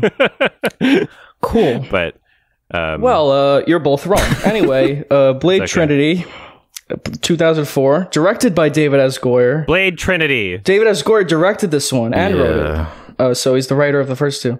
And yeah, this movie is a piece of shit. It's awful. And it's more entertaining from it, in my opinion. And is that a Matrix reference in the title? Is there a Matrix reference? It's just the Trinity thing. It's so like... Yeah, that's true. Trinity, that is a character in Matrix. But, you know, like, I feel like a huge part of this movie is Ryan Reynolds. Oh, God. Like he's almost bigger than Blade. It's so funny. I love this movie. And just seeing this movie really puts into perspective like that Ryan Reynolds has really just been doing the same shit like his whole he's playing career. Deadpool. He's straight it's Deadpool. You could just like deepfake Deadpool's face onto every scene have any range. And it would just be Deadpool. This movie starts with a Deadpool joke, this movie. It starts with like, you think you know vampires like Dracula, but Blade is its own thing. And like, it's a Deadpool joke just in this Blade movie. And it's over voiceover. It's like Deadpool could have just been in the movie, honestly. Yeah, that was very jarring to start the film with like monologue voiceover from Ryan Reynolds. With a Deadpool joke. And I was like, I'm in. I was paying attention to the movie the entire time, by the way. I was so into it. Like, immediately, I was like, holy shit, thank God. I'm so happy I watched the third movie. I can't believe you were just going to recommend the first two. Because, like, now I'm saying, I would buy the third movie on Blu-ray. I would legitimately buy this movie. I'm glad you watched I don't think a Blu-ray exists of this movie. I think I tried to find one. But, oh, really? They're trying to hide it. I'll try. I hope that they're... It was so much more entertaining. Every single decision in this movie, I was thinking about it. I was like, wow, what an interesting decision. It was bad, but I loved it. It was like a perfect kind of bad movie for me. It's horrendous. Jessica Biel, Ryan Reynolds, right? Like the cast is bad in this movie, and they completely overshadow Blade. It's so great. Blade feels like a supporting character in his own movie. I kept thinking, where is Blade? Yeah, Why isn't Blade in this movie? And what does he say? Coochie coo. That's like his main like line. I kept thinking, did it have something to do with like the tax evasion charges or something? Like he had to go to court. Well, apparently it was he was beefing with the director. He didn't get charged until like after this film, I think. But he was a complete asshole during the production. Are you aware of like any of the production issues? Because like I was reading a bit about it. He was basically trying to sabotage the movie, basically. For this film, I believe so. I know he's an asshole. Yeah, I've heard nothing but bad things about him on set. Go to 23 seconds in this video that I'm posting. I think this is from the extended version. But he literally refused to open his eyes. Like he was just being a pouty baby, and so they had to add a digital effect for his eyes opening. Yeah. Because he refused to open his eyes in the scene, so they did it digitally, and then the rest, like, I don't know if this is the extended edition or if this is test footage or what it was, but that's the story behind this clip. And then the complete rest of the sequence is like a stunt double, because he was being a pouty baby and went to his trailer to smoke weed, according to Patton Oswalt. He said the trailer reeked of weed every time he went past it. Patton Oswalt also said that he refused to be addressed by anything but Blade. So if you called him Wesley, he wouldn't like listen to you. That he demanded to be called Blade. This guy's a total fucking asshole. I just watched that eye scene. Wow. That's so funny. He's a total fucking asshole. And if you read into his like tax evasion shit, like we'll talk about that after we talk about the film, I guess. But like he's just a complete piece of shit. Like he's just a insane child. He's a psychopath. Yeah. Well, obviously Wesley Snipes is not a liked character now. Yeah. At the time, I guess. But even at the time of this movie, I don't think the public really liked him. And yeah, he feels really like he's just phoning in his performance, honestly. This entire film. He's like really bad. And not that he's good in the first two, but he's really noticeably bad in this film. He just doesn't give a shit. And like, there's so many bad scenes of him like trying to be developed or whatever. Like the scene with where the kid talks to him, like, why do you kill people? Like, why are you bad? And he's like, because the world is bad. It's like, oh my god, he's I awful. Love it. There's so many lines. Yeah, his delivery, it's like a completely different voice to like the first two. He doesn't give a fuck. That's the cheese that I want, right? Like there's the cheese, right? That's that's the kind of cheese I don't want. That's the kind of cheese Blade 2 avoids. And like everything Blade 2 did, like this movie does horribly, I feel. And there's a lot of cheesy sound effects in this movie, and it feels like they're spammed. There were some in Blade 2 for sure. There were some that were like really noticeable ones, but they're like absolutely spammed in this film, and it's really funny. What's weird about this, I don't know if you felt this way, but like as soon as I started this movie, just the way that it looks on film, the color grading, it was so it looks ugly. like it's from a different decade. Yeah, but it was only filmed like 2 years after the second one. It looks like a completely different decade. It's like green and brown. It's such an ugly film. It's weird. I don't know what they were going for. Yeah. Looks very, very bad, yeah. The composer was, RZA? Oh, oh no. I'm gonna fucking trash him. And also, the guy did Game of Thrones. Yeah. Oh, no. So yeah, that explains a lot. I was about to say it sounded like it came pre-made from like a website where you can just buy pre-made music. You know, like, oh, here's some music for your film. That is for $50. Yeah, the music was bad, and just many of those things I liked about the first two. The action is not good. The sound is bad, and the music, and I don't. Do they play the techno in this movie? It's in there a little bit. It feels very forgettable. The music is a lot worse. The music is much worse. But it's not worse in the sense that it's bland. It's worse in the sense that it's like comically bad, which I love. There's a lot when I get bored by something, it's because I'm like not getting stimuli. I'm like seeing something that I'm like, I could have imagined this instead. That's not this movie. This movie is like, wow, this is like kind of interestingly bad. This is like impressively bad. Like the effects in this movie don't look dated. They look like they were made from a YouTuber. Like, it's crazy. It's not like, oh, this is from the time period. It's like, oh, this is like, what did you do? This is horrendous. It's like worse than I love it. God, I would buy this movie in a heartbeat. The villain being like just straight up Dracula is like hilarious. The Prison Break guys. Oh like, yeah. They try to modernize Dracula and call him Drake, which I was getting a lot of humor out of. I felt so bad for the actresses in that scene who had to deliver like that dialogue. Like, we have to find Dracula. He's the only one who could like whatever they were trying to do. I have no idea.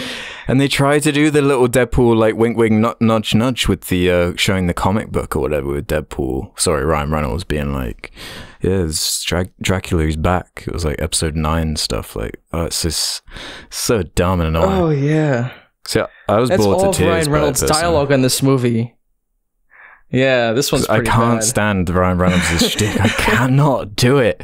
It's so funny that they put him in the Blade movies, though. That's so funny. Yeah, that is funny. Yeah. Right, they just threw Deadpool in. He doesn't belong in there at all, but they just put him in. And was his beard fake? It looked awful. And I don't know, he just looked so weird in this movie. The beard thing, like it looked so odd. They didn't know his style yet. Deadpool wasn't he had made. He had a weird beard. He had this weird like makeup on. Like he looked like he had makeup on. Like it was so odd. He was like a little too glossed up. Like, but I genuinely cannot stress enough. He is Deadpool. He was born to play one role, and that role was Deadpool. And he's been doing the same thing his entire his whole career. He's been doing the same shit.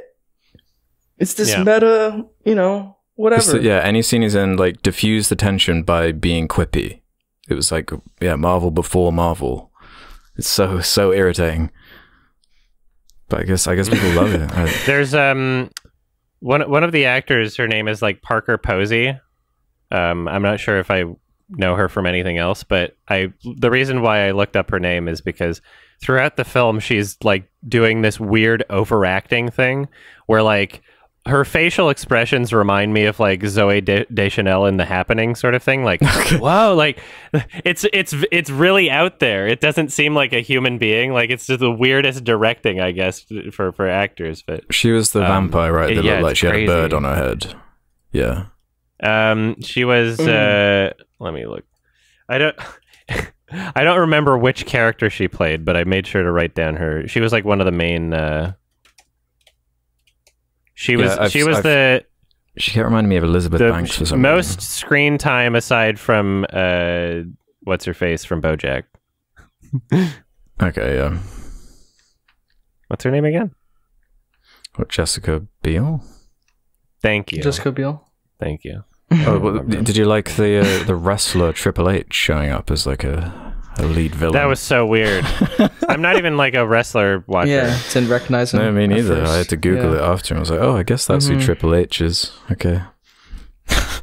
Such a weird group of people that got together to make this movie. Yeah, like it's like none of these people like have any chemistry really, and they have it's character such a mishmash to them. Yeah, it's like Jessica Biel's just in there because she has a scene in a shower. And like that's it. Like the scene with her in the shower is like completely pointless in this movie. The tone is all over the place. It's like Jessica Biel. It's so wacky. It's all over the place. It looks really bad. It looks noticeably worse than the first two. Yeah, looks ugly. Awful editing, awful transitions. Like there was like this split screen effect in this one scene. I don't know what they were going for there, but that was awful. Yeah, it's just an absolute train wreck of a movie. The action scenes are so incompetently filmed. There's like a cut every like half second.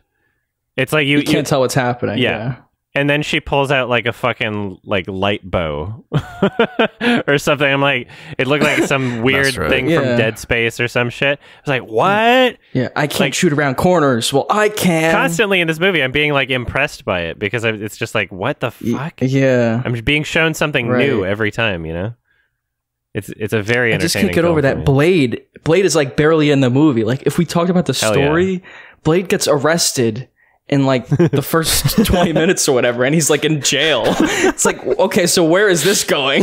Like he has this like reputation ruined by like the vampire council or whatever. It's like what is going on here? And then they just start introducing all this other shit, like all this other vampire nonsense. Ryan Reynolds is it's like totally duct taped together. Yeah, it's so disconnected. These scenes could be in any order, and it wouldn't matter. Like Ryan Reynolds is like he used to be a vampire, but he got cured. I'm like, what? Like, something like that. And Jessica Biel is like Whistler's daughter or something. Yeah. Oh yeah. That's what she was, right? And then Whistler's in the movie, but he's not in it a lot. And like the scenes between them are so forced. Like I remember even like when I made a video about this movie like years ago, like the forced dialogue between Whistler and Blade, like reminding the audience that they had a relationship. Like, Blade, I tried to protect you like all these years, but I let you down. It's like so force feeding the audience. Like, okay, you know these people have a relationship, but you don't actually see it play out. They don't actually have moments like they do in the first two where they do something cool or like, I don't know, talk about something else aside from like how close friends they are or whatever. Kind of like how real people talk.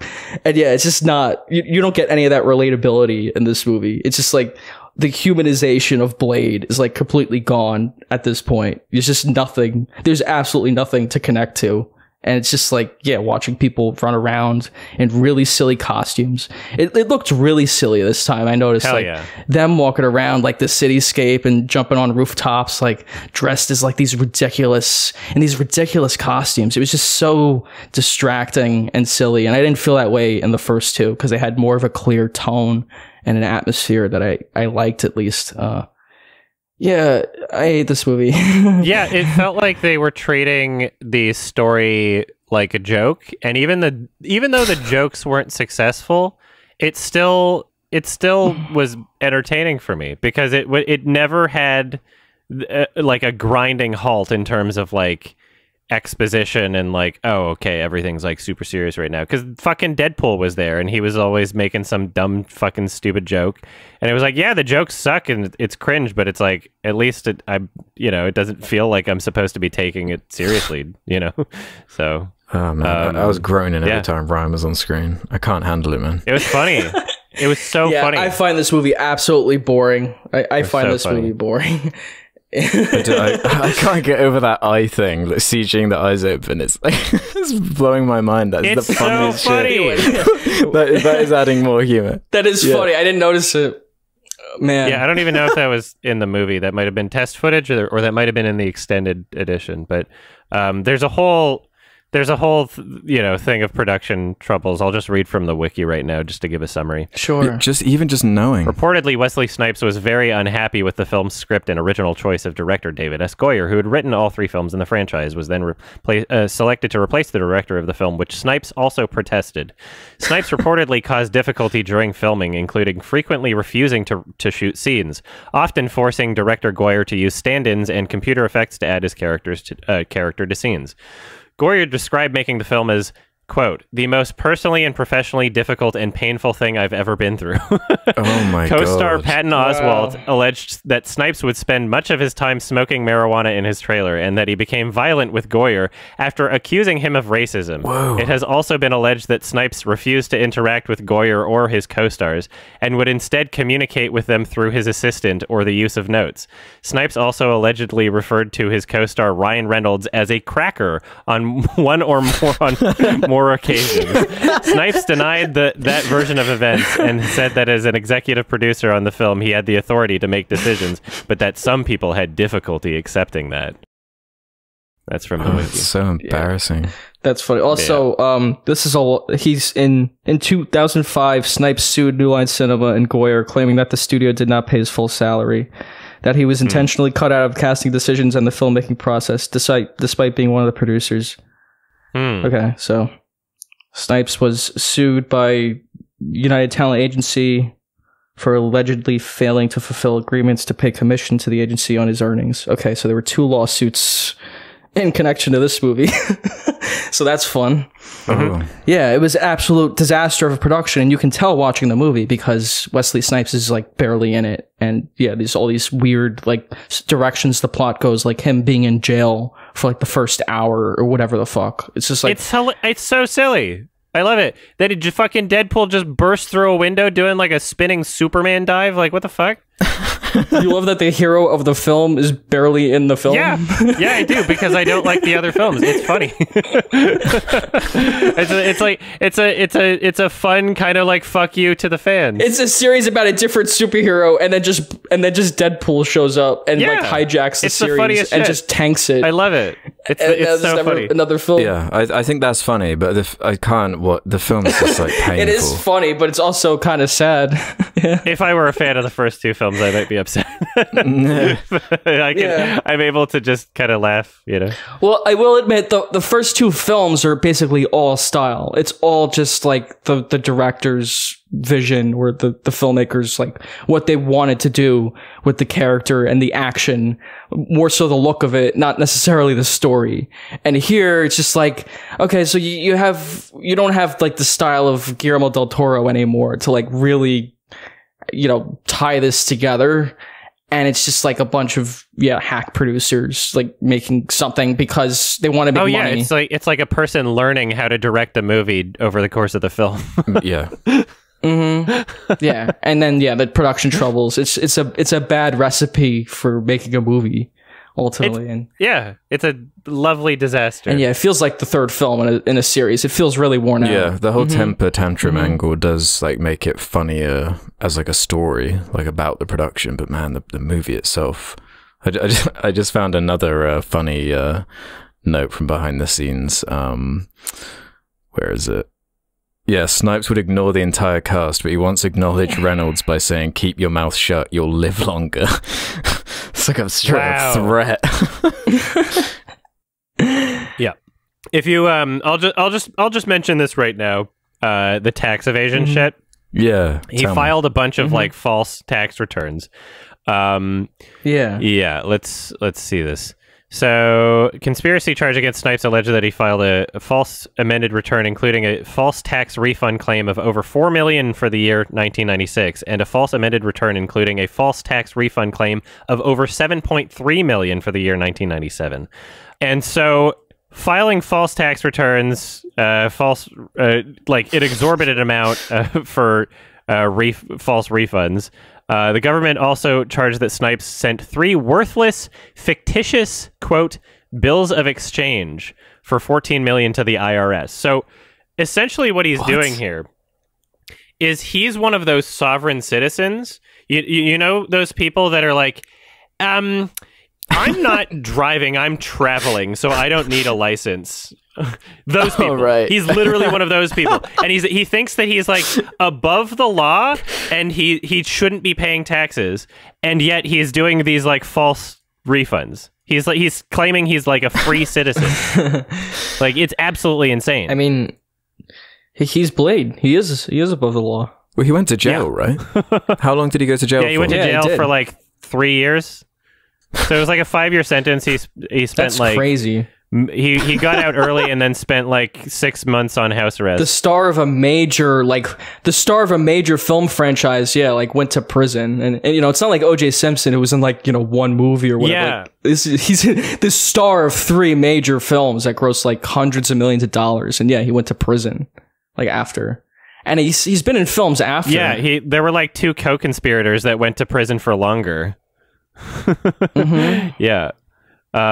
What's crazy about this is like when I was younger and I just, you know, heard like, oh yeah, Wesley Snipes is in jail or whatever. Like, I never looked into it, and I knew that it was for tax fraud. I was like, oh shit. Like, everybody had this sort of idea of like, if you accidentally like do one thing wrong on your taxes, you're going to jail. But it's like, no, this guy was like very egregiously just refusing to pay his taxes and making false claims, and then like sending fake documents of basically just like, it might as well just be like a crayon drawing saying like tax return on it. You know, like, it's not like a real thing. He responded to his indictment in a letter on December 4th, 2006, declaring himself to be a, quote, a non-resident alien of the United States. In reality, Snipes is a birthright U.S. citizen. Such tactics are common of freeman, sovereign citizen, or blah, blah, blah, blah, blah, blah, blah. Just like different, literally just sovereign citizen bullshit. That's insane. Because he would have been making tens of millions. Yeah, that's funny.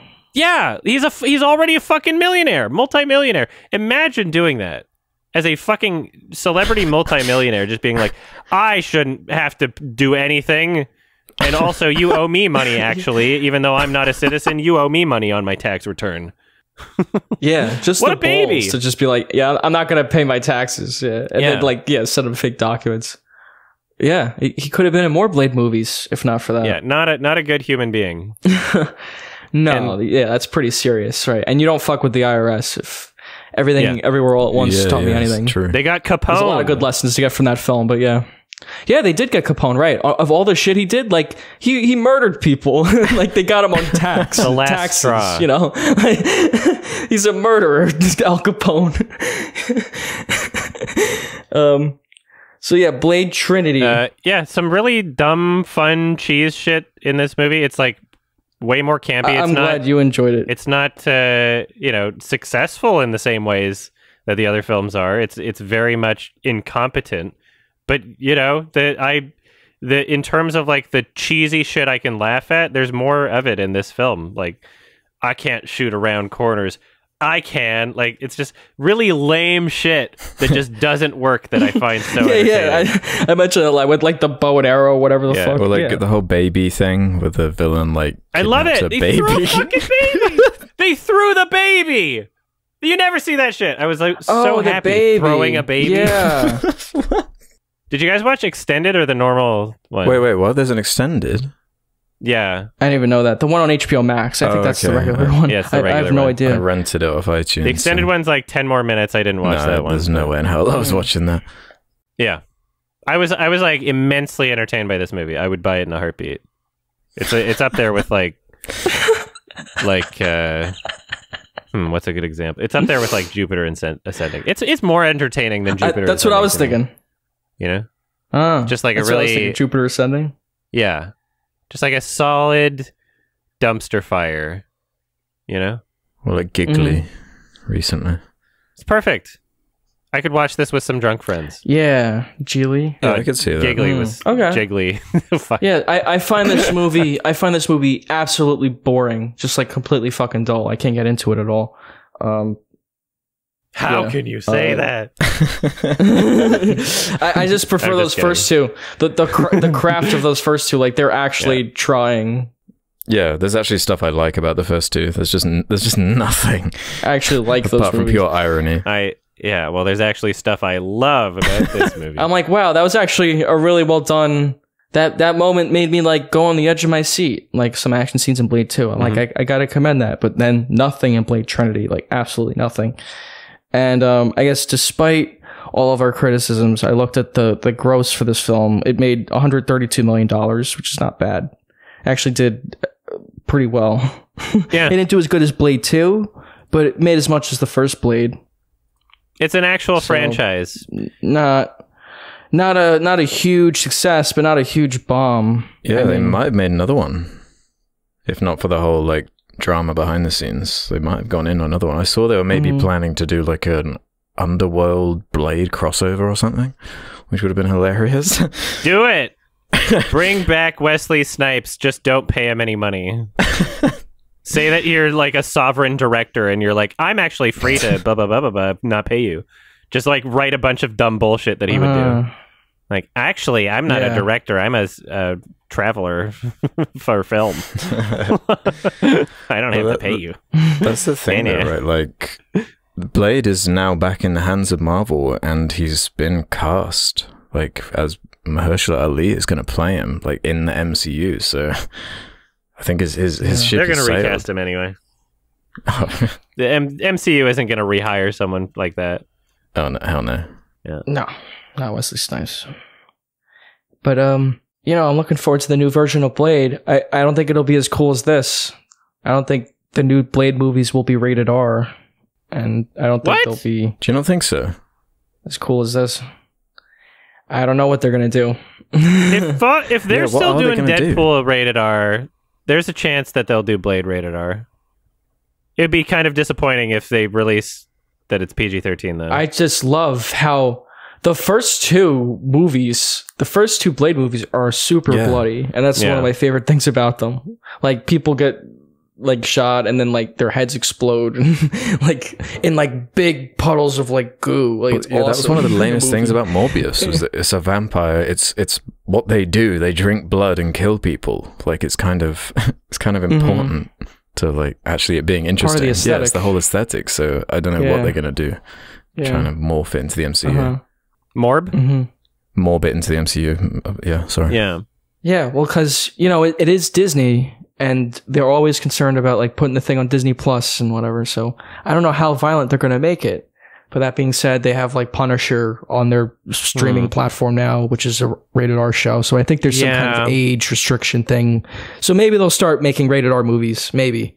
I don't know if it'll be as bloody as like the first two Blade movies. I should probably expect PG-13. You're right. I think if you're looking for like something really fucking violent, that's what you get. And he like uses a sword as well, like a sword. I suppose they did like Wolverine, like without it being R-rated a bunch of times, right?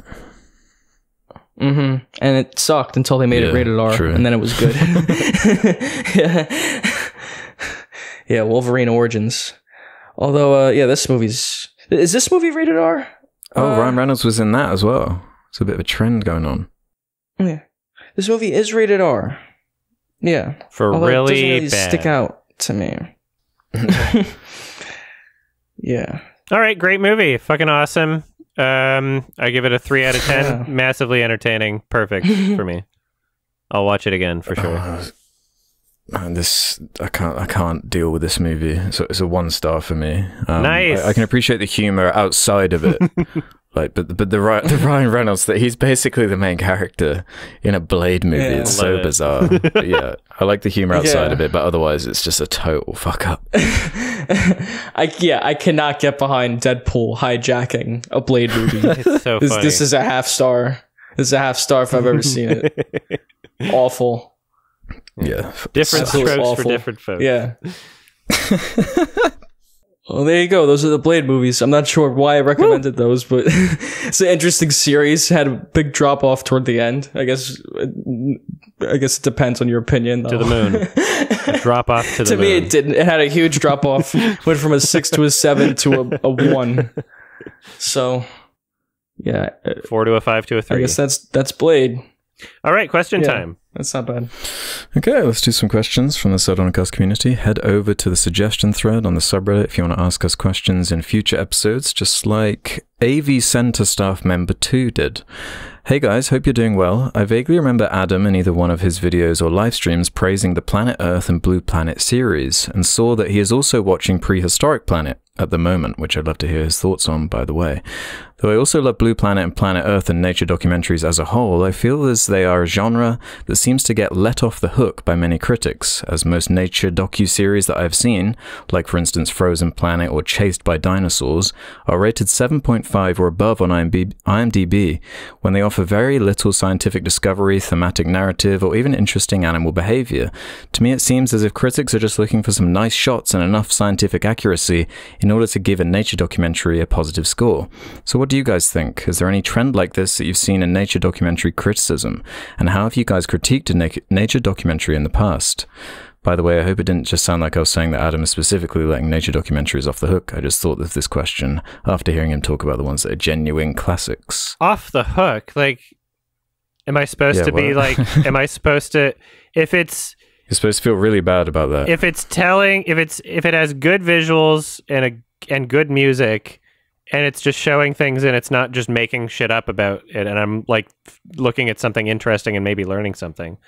Like, what more should I be criticizing exactly then? Like, the narrative? Yeah, isn't that part of the enjoyment? It's like the characters, like that fucking penguin, like acting sucks. Well, I guess are you actually learning anything from it? Like, I guess the question is like it offers very little like scientific knowledge. Sometimes, well, I guess it depends on who you are. Like, I guess if you're a scientist or whatever, or a zoologist, you might not get out of a lot out of a movie like that. But for most like general people, I think so. And like a critic, like I don't think most critics are experts in like animals or whatever. So probably for an average critic, it's like serviceable for them. Like it provides enough information. Mm-hmm. Which is why it probably gets good reviews. The BBC team for Planet Earth and Blue Planet, incredible. They've done a lot of like groundbreaking shit when it comes to like filming things for the first time. Like they'll spend like a decade filming shit, or like trying to get certain shots, being like, this bird that like has been seen by like 2 tribesmen, we finally got on film. Yeah. Like, well, they capture like action scenes effectively, or like chase scenes. Oh like, yeah, they're incredible. Like that whole lizard like running away from the snakes. That's like a famous one. They're like any documentary, like any real subject. You do have to reconstruct things in a way like for a narrative sense, and you do have to make some editing choices that are like slightly dishonest, but like as long as you have a mind about those things and you know that, like you can look at certain shots underwater and you're like, okay, they added those sound effects in post and those weren't captured from, there's filmmaking aspects to it, like the Warner Brothers executive in the representative in the Johnny Depp trial. He's saying like, to make Amber Heard seem like there's chemistry. To make her seem like she's a good actor. Like in all movies, there's like a little bit of icing, a little bit of polish to, you gotta sweeten things up a bit, and sometimes it comes naturally, and you don't have to do a lot, and sometimes you have to put a bit more effort into making that illusion. Every movie has that to some degree. So, yeah, as long as you're aware of it. Yeah. But also a lot of like documentary filmmaking does speak for itself. Like if you're talking about like the images just communicating a crazy environment or something, like some of the deep underwater footage from like the blue planets they're just incredible. You don't really need a lot of like deep scientific knowledge to really communicate what is impressive about what you're seeing. Mm-hmm. Yeah, like fucking, there's that whole Koyani Scotzi genre, or like... Sure. I feel like I learned from those. Like, you just see the world, right? Terrence Malick has made really kind of like meditative, like, that you're in it for the visuals and the tone and the soundtrack and not necessarily the narrative. That part of Tree of Life. Yeah. That scene in Tree of Life, it just becomes like a Nature Planet documentary, basically, like in that one scene where it focuses on the universe or whatever. Yeah. Did either of you check out Prehistoric Planet at all? I'm very tempted. It's on Apple TV, right? Which I don't have, so I'll have to get a little trial or get a month of it or something. But is it worthwhile? This Prehistoric Planet is Jon Favreau produced. I enjoy it. Yeah. Yeah. Yeah. But it's hosted by David Attenborough, isn't it? It's very competent. There's some really cool stuff going on in it. Combination of live action and CG, obviously, dinosaurs. The one thing that like you have to be comfortable with is the amount of speculation, because it's kind of inherent to what they're talking about. What can we observe off of fossils? There's a lot of educated guesses for how things probably were, and it tells story. It's like a BBC Planet Earth, like, and here's the calf of this blah, blah, blah, and doing this thing, and it's like a lot of behavioral things that they're showing, and it's like apparently there's a whole special features thing on Apple TV Plus, and they've released it for free on YouTube, and like the reasoning why the filmmakers and these what are they called, archaeologists, historians, scientists, whatever field paleontologists, it is that, paleontologists, thank you, why they would have made these educated theories, educated guesses about their behaviors. So I'll look into that after. I'm still on, I think I finished episode 3, but I'll finish that pretty quickly. I was just out of town for a week, so I'll get back to it. But yeah, I'm enjoying it enough to finish it. I was big into Walking with Dinosaurs when I was a kid. I think that was a BBC production that was featured a bunch of like early kind of CG and nice puppetry and stuff. That was really cool. Mm-hmm. Mm-hmm. Yeah, it's I should watch more nature documentaries. I probably will. I like to go out, do it in real life. Have you seen Planet Earth and Blue Planet, Ralph? No. Oh, they're top tier. Yeah, if you watch any, watch those. They're top tier. Planet Earth, Blue Planet. Hans Zimmer does the music. I go out to see real animals in real life. I like going to zoos, actually. Well, some you can't because you'll die on the ocean floor. You can go to aquariums. Actually, I do like going to aquariums. I think that's a fun thing to do. I like looking at fish in aquariums because fish are really cool. There's some aquariums that can't bring the species that are only found like 1 billion meters below the surface. Well, sure, yeah. There's certain species that should be kept in aquariums, yeah. I would like argue most whales. Animals we shouldn't keep in captivity. But mm-hmm. Yeah, like there's like little, like there's a jellyfish exhibit. Like I don't think jellyfish fuck them care.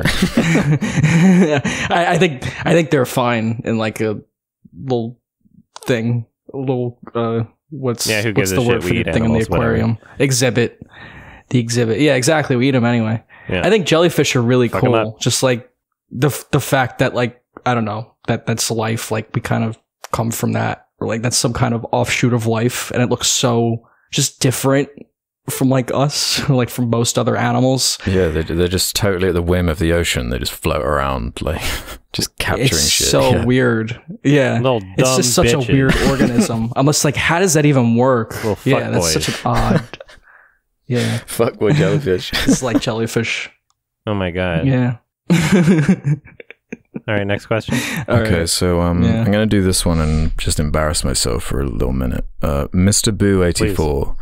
No question, but I think it would be fun to have y'all, especially Alex, try to pronounce some of the towns and counties from my home state of Mississippi. So let me try this. Oh, are you gonna post it?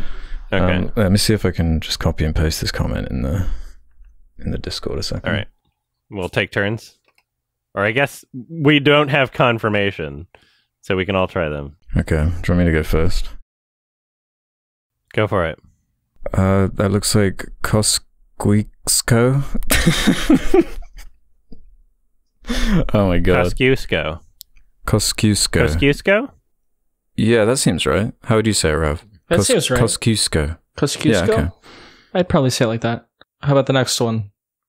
I see it. Ralph, you try. Yeah. Oh, you want me to try? I think I would say them right. Tumsuba. Yeah, I'd say Tumsuba. I'm not going to disagree with that. So you do the next one, Adam. Yeah. Indianola? Yeah, that seems it. Yeah. Indianola. What about Calhoun City? How's that? Calhoun? Seems good. Calhoun, I guess. Yeah. I'm thinking Pogville, but I think the A might make it like Poegville. Yeah. Okay. Podge. Pogeville. Okay. Yeah. Oh, and the best one, the commenter's hometown, Bogue Chitto, right? No. I'm gonna guess Bogue Quito. Okay. What would your guess be? I don't know. Bogue Chitto. I would say Bog Chitto. Bog, okay. Or Bog Cheeto, Chitto. maybe. Maybe if it's, like a maybe nice it's a Cheeto. Shrek bog, a bog Cheeto. I don't know why I'm saying Quito.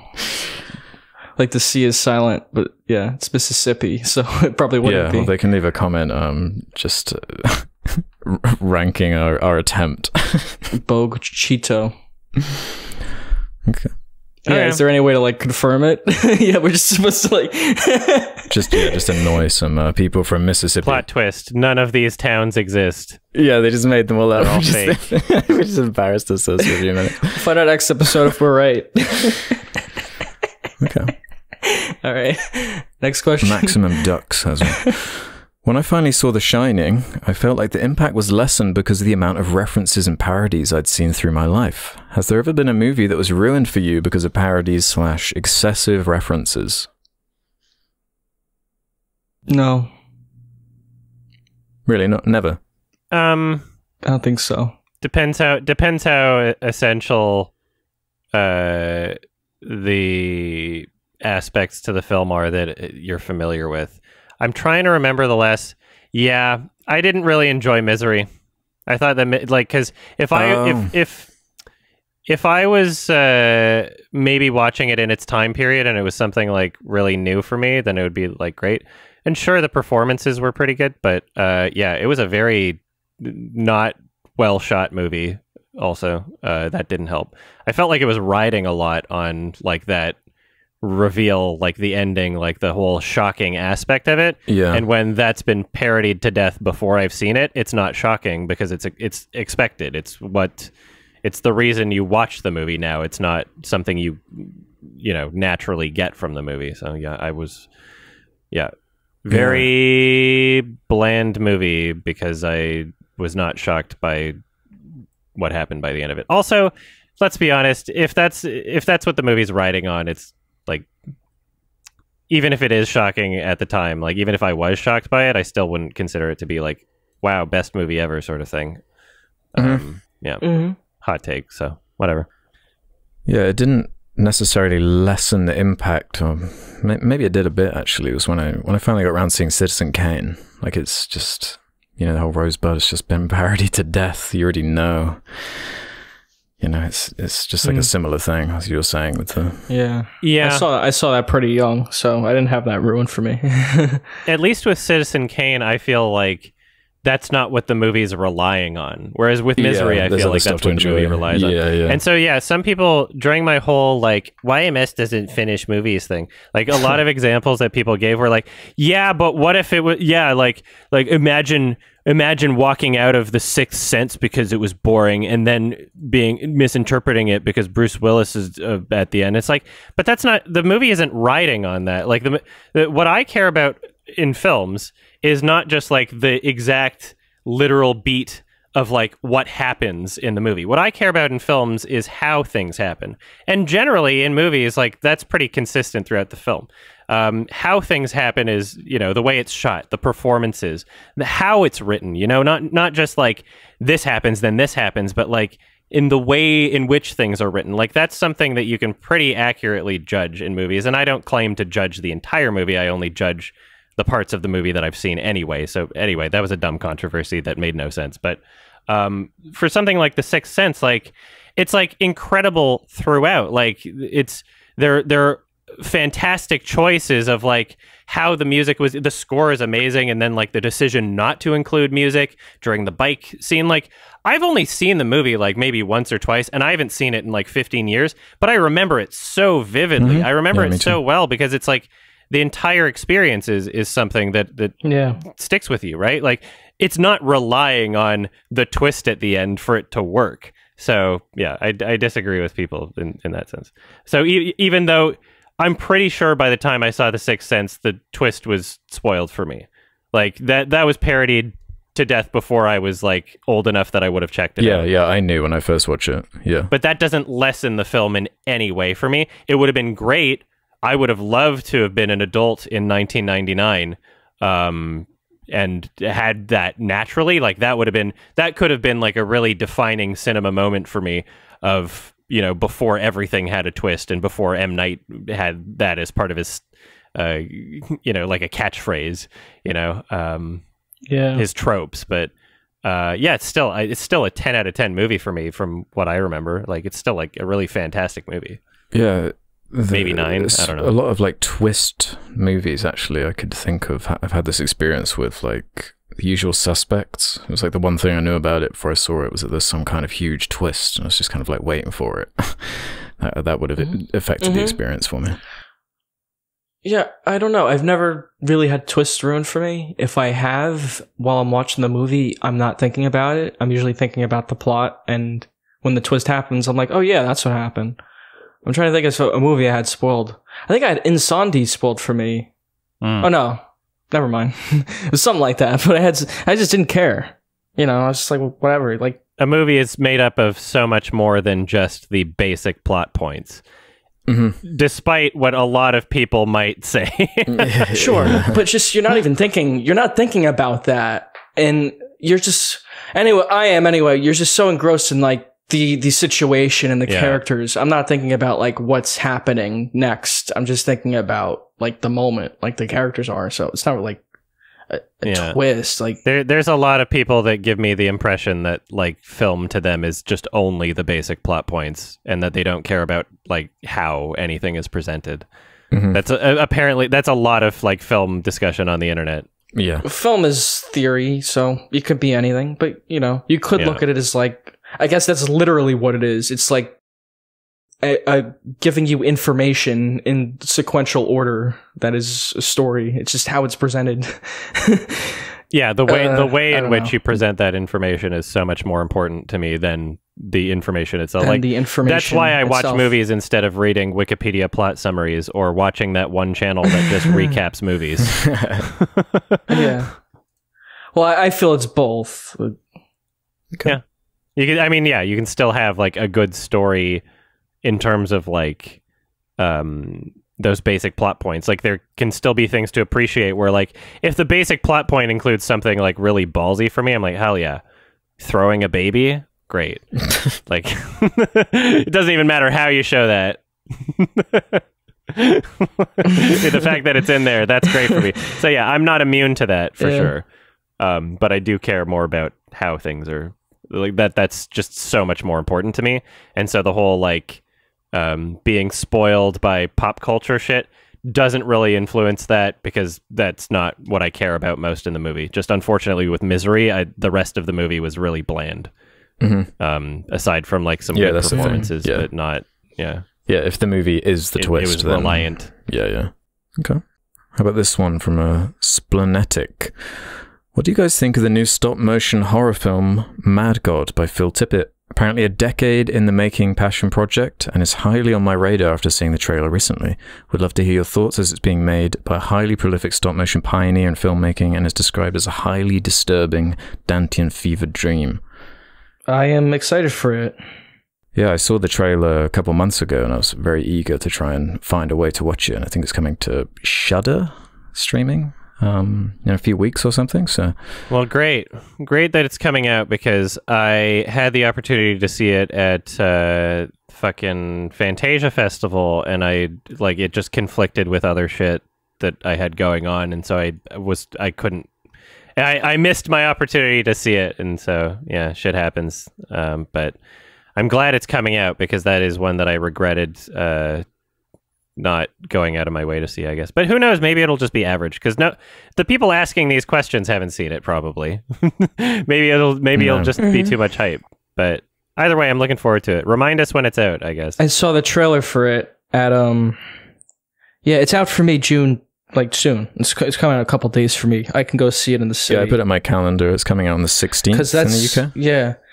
16th of June. Yeah, that's how I saw the trailer in IFC Center, so I could just go there. I'm glad people are talking about it. I saw the trailer at IFC Center when I saw Happening, and yeah, it looked really cool. So that's all I know about it is the trailer. I'm looking forward to it. Looks really cool. Yeah, I can't wait to see it. And Happening was fine. June 16th, it says. Not The Happening. Happening. The movie that came out last year about abortion. Not The Happening. Oh, okay. Yeah, I was getting confused for a second. which is the M. Night Shyamalan film. You've seen that, right, Adam? Happening? Oh, the French one? Yeah. Or which one? It was good, I thought. The new French one? Yeah. About abortion, yeah. The French one. I thought it was good. I gave it a 7. Yeah, it was good. It was good, but I kept thinking that I 4 months, 3 weeks, 2 days more, but it was still good. You like that more? Yeah, it was good. Yeah, I liked it. Kind of a thriller, but I guess so is 4 weeks. Yeah, it's good style. Okay. Yeah. Okay. We can do one more. We can do one more. Let's end on this one then, from JVAS685. Been getting into From Software, Dark Souls, and Sekiro recently, so I guess I'm curious to know how do my Sard boys feel about From Software games. If you haven't played any, do you have any other very challenging games you'd recommend? What do you guys think of the Souls genre? As usual, I have a lot to say, so I'll just wait for you guys until I ramble. So I didn't. I tried Dark Souls 1 around when it came out, and I couldn't click with it, mostly because of how it ran on the 360, and I just didn't understand what it was really going for at the time. It wasn't until I really committed to Sekiro, because I tried Bloodborne before that, and again, I just didn't really want to play on the PS4 at that frame rate and everything, but Sekiro was the one that connected with me. Just that challenge, the feedback from the animations, and just every boss being so memorable, the location, the art direction, the kind of hidden story in the cutscenes. That's interesting. I really connected with that game, and recently I've been playing Elden Ring, which I've been told kind of feels more like a Dark Souls 3, and you have different builds and whatnot. So I've been enjoying that a lot as well for kind of similar reasons. That's the thing with those games. Like From Software's got like these two kinds of games where they have like the Dark Souls where you could customize your build more so. And I guess that's like what Elden Ring is.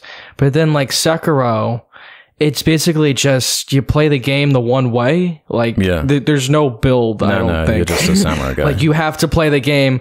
And that's how Bloodborne is. I think that's what makes those games much more difficult, because you cannot, adjust your build to accommodate to your like skill set. Like kind of in the newer, like Elden Ring. Bloodborne, you have to use like the dodge mechanic and like the parry mechanic. And if you don't, you're gonna fucking die a lot. And like, that's it, you know? And that's how Sekiro is. Like, Sekiro is very hard for me to play in. But I got into Bloodborne more so because I like the world much more. I think that's part of really cool, like gothic art direction. I think that's part of the From Software games. Is like, which kind of dressing do you like? Like, do you like the Lovecraft dressing? Do you like the samurai setting, or do you like the fantasy kind of Lord of the Rings inspired? Yeah, that's like that's what it is. Bloodborne's like steampunk. They've always got cool like character designs as well, and like enemy designs. They're always so demented. Yeah, they're really well done in that stuff, and the lore, the cryptic dialogue.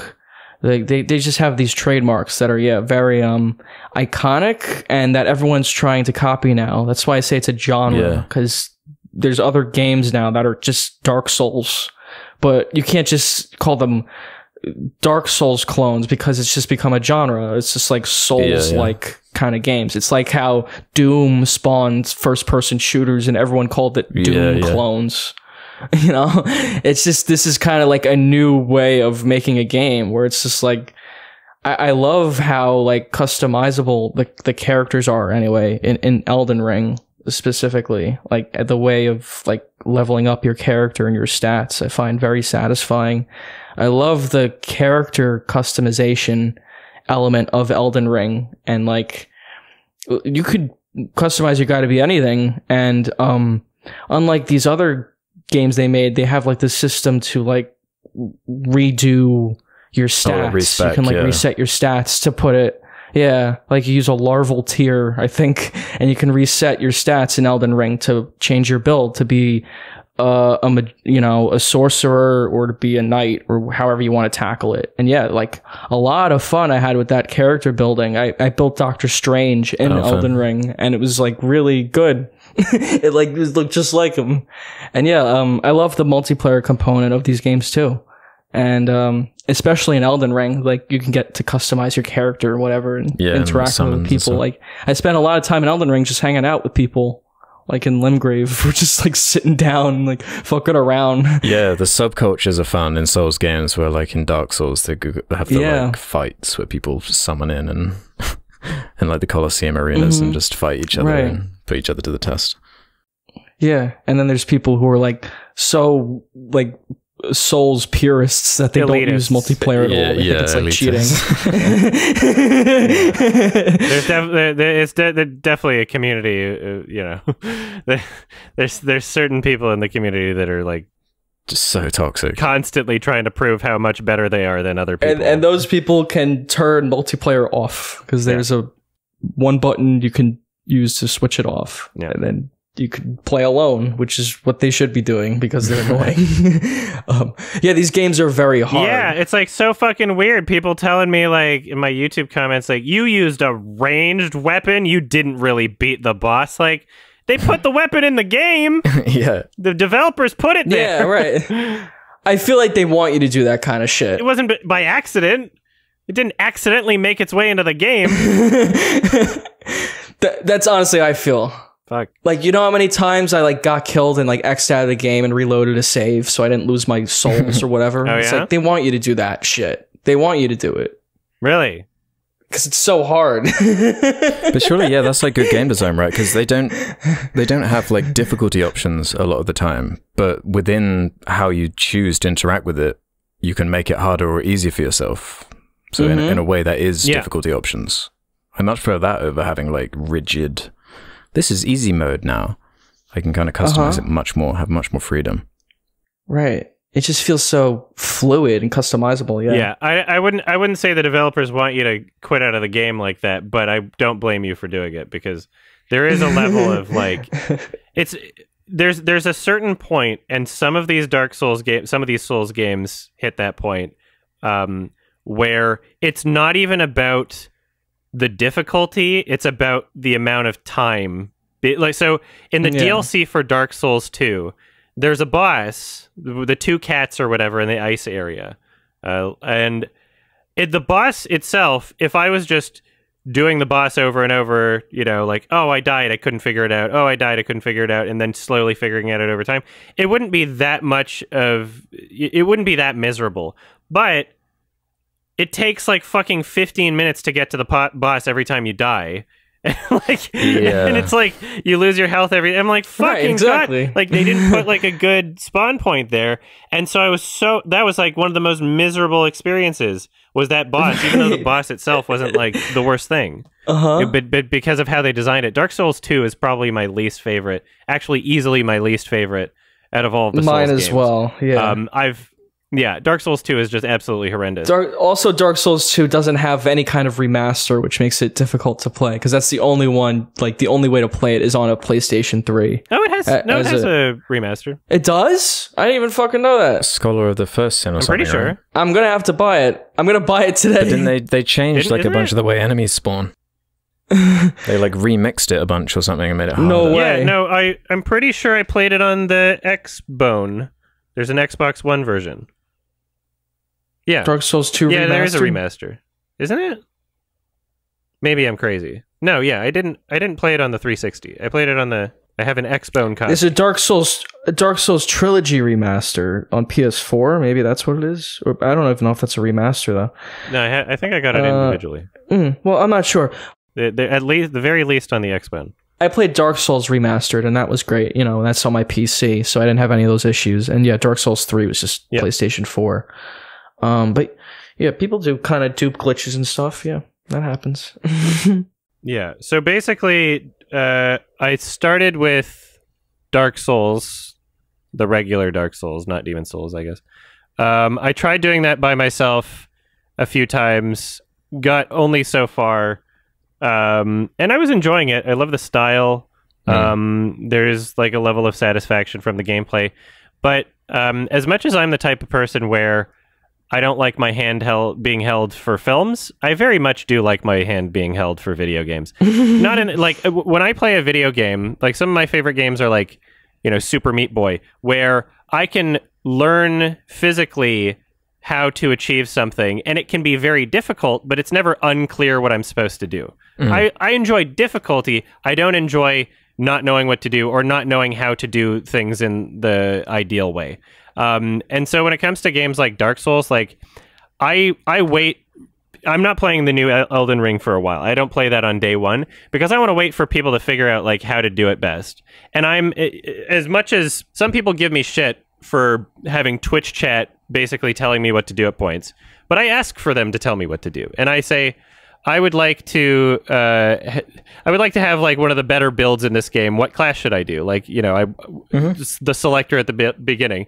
They can tell me where the ideal weapons are and how to get them. But it's not like they don't tell me how to beat bosses unless I've tried it like 50 times and I'm like, okay, fucking what's the best strat for this? Like, I don't feel like my experience of the game is being robbed. It's just how I choose to play it. Yeah, and these no one same can tell you how to experience that criticize me for having Twitch chat help me are the same people that say, like, oh, you can just look at the wiki. How is that different? I don't understand how that's different. Apparently, it's expected that you have to, like, read an encyclopedia to figure out what the fuck to do in that game. You're bullshitters, okay? Twitch chat, Twitch chat is cryptic. The same thing, if not more challenging, because half the people in my Twitch chat are trolling me and trying to get me to kill myself in the video game. So that's a level of difficulty right there, too.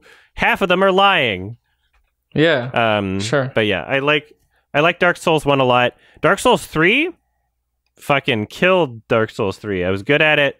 And I beat the whole thing without summoning, just to shut people up from my baby Bloodborne playthrough, where cool. What did you get carried? I summoned because I was just so... There's a difference. Bloodborne, I didn't summon anyone. To me, I wasn't enjoying Bloodborne as much. I love Bloodborne. That's my favorite one. Probably. I like the aesthetic of Bloodborne. Yeah, I don't like the play style of Bloodborne. You have to be really aggressive. Yeah. I love the music and the art design. Like, there's so much about Bloodborne aesthetically that I love. I love a lot of the design. That's like what kept me going in that game, because it was so fucking hard, and that was like my first From Software game. But I'm like, man, I love this world. Like, I just want to see like what's around the corner. I want to see what the next villain is that I gotta fight, or next boss, because it was so like engaging visually. I mean, I connected with that a little more than like the fantasy element, but yeah, sorry, what were you saying? I agree with the aesthetics. I just think that mechanically there's so much going on in that game that's just like inherently like unintuitive. Yeah, so for the longest time, you go back to the hub, the blood vials refill automatically. For the longest time, I was buying way more Molotovs or whatever, fire bombs. I don't remember what they were in the game. Yeah. The projectile flame explode weapon or whatever. And I was buying way more than I needed because I was like, oh, I don't have that many in my inventory. It turns out those don't automatically refill. I have to go like all the way up to the top. It's like, oh, only the blood vials refill. And then the concept of blood vials in the first place is stupid because, like I said about the Dark Souls 2 like kitty boss whatever thing, like it's not. I enjoy being able to, you know, fail at a boss, retry, and then if I want, like level up a bit more. But when you fail at something enough times in Bloodborne, you're not back from the base point where you started trying. You're back from before that point because you can run out of blood vials and then have to like grind to do other shit and not do the boss to get those blood vials back. And it's like that. Oh man, like that's I feel like I'm wasting my time because I'm not progressing at figuring out the boss anymore. I'm having to dick around and do some other shit. Yeah, and then the whole Chalice dungeons was like really stupid. I hated the Chalice dungeons. The dungeon system. I didn't really do those much, but like as far as like the Estus flask or whatever, Bloodborne was my first like From Software game, so I had no experience with the Dark Souls system of that, which is why it didn't really bother me, that system with like the blood vials or whatever, because I wasn't used to the Estus flask system at all, where it just refills right away on every like campfire, whatever the fuck you know, whatever those are. I prefer that a lot. Yeah, well, obviously that makes the game much easier. But yeah, I was just used to the Bloodborne one because I never played Dark Souls. Like, to me, that was like a pure, like, experience, like, going through it. So I'm like, okay, this is how it's meant to be played. And, you know, and that's why I got through it. Like, no complaints, really. But yeah, I love that. I love the aesthetic of that mostly. And yeah, I just feel Elden Ring is, like, so much more like dense of a game than like any of those because of like that customization. It's got a really cool open world. I'm going through them in like basically order. I started Sekiro in February of 2021, and I haven't published any of those videos yet because I usually like to wait until I've like, for those types of things where I'm like playing them not consistently, I like to wait until I've beaten them to publish it. And so I stopped playing in March of 2021 because I started getting tendinitis really bad, and I had to like drop everything, and so I was like literally just like disabled and like not able to like move my arms for like a month.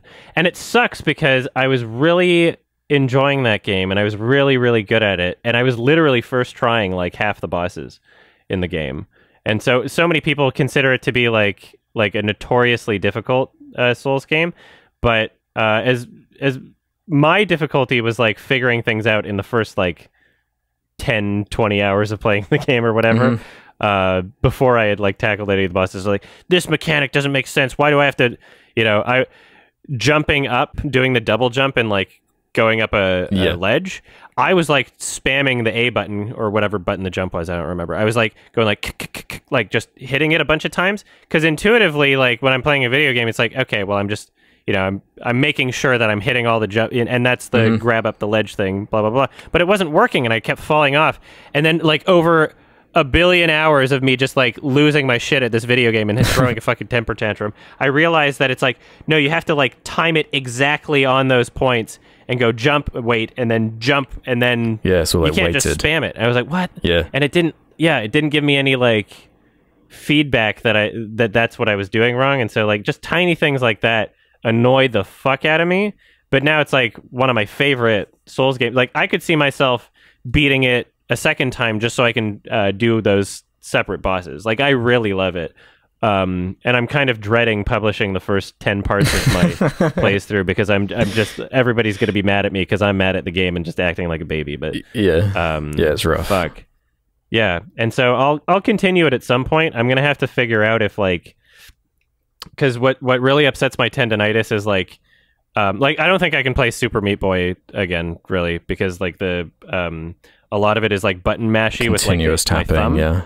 thumb. But yeah, maybe when I like I'll try Sekiro again at some point. It's not as continuous tapping, and it's not like the thumb. It's like the like the bumpers and stuff with how it's mapped out. Yeah. So I'll have to figure out how much that's going to upset me. And worst case scenario, maybe I can finish it on my accessibility like controller where I can like lay things out like a keyboard or something. Yeah. But and like hit it with my So that's kind of fucking sad. Yeah, it's more timing in that game. Yeah. Yeah, I was really enjoying it, but we're still my editor that's doing the Souls series stuff on my gaming channel still needs to do Dark Souls 3, my Dark Souls 3 playthrough, so I've got some time anyway before got a backlog. Yeah. I was also I'll be done my ramble soon, I promise. I was also it was one of my exercise stream things, so I would like while I'm on my exercise bike, I would play a game, and that was like incentivizing me to work out more because I enjoyed playing the game. And so that was kind of my like ritual. But now I'm like never on my exercise bike because I'm doing actual like training at the gym stuff. Like that's kind of replaced that. So that's another reason why I haven't played in a while. But anyway, I will return to it. Anybody that's curious about it, and I will publish those videos eventually. We shall see. Yeah, you should. It's an amazing game. Yeah, I love it. And then I'll play Elden Ring. And by the time I play Elden Ring, there'll be a new Souls game out. But yeah. Probably. Yeah. I hope so. Yeah, Elden Ring is a masterpiece. It's my favorite along with Bloodborne. Those two. I think it's a masterpiece. Does it feel like what's his face from Game of Thrones? Does it feel like his voice is in there? Yeah. Jar Jar Martin, yes. Jar Jar Martin. Somewhat. It does have a really cool framing with these like trees and stuff. There's a it did. It reminded me like the world. There's the throne there's a throne in the game. And the giants kind of and everything. Giants. There's like a line of dialogue where someone uses the word whore, and I'm like, that reminds me of George R. R. Martin because it's like like like Tyrion calling someone a whore or whatever. And I'm like, yeah. It's still like fairly cryptic though in the way their other games are. It's not like really jumping off in that obvious of a way. Yeah. How would you rank the Souls games? Because I would go from what I've played. If I can include like the half of Sekiro I've played, like that might be my number one. I don't know, but I'll have to finish it. And then Dark Souls 3 and I guess my least favorite is Dark Souls 2. And then my second least favorite is Bloodborne, and then the first Dark Souls is close to Dark Souls 3, I guess. Yeah, the only one I've actually finished is Sekiro, so I can only really... What? Yeah, well, I didn't get far enough in Dark Souls 1 and 3 are great, in my opinion. Yeah, I'm tempted to go back to 1 Remastered, though, after I finished Elden Ring. Do it. Did you say 3 or 1 is better than Dark Souls? 3 or 1? Me, I would have to... I've only played 3 once, and I've played 1... like a few times. I think I've only beaten 1 once, but I would have to play them again to know which ones I like better. Because a lot of the mechanics of Dark Souls 3 I like better, and like what they've done intuitively with how things work in the game I like better.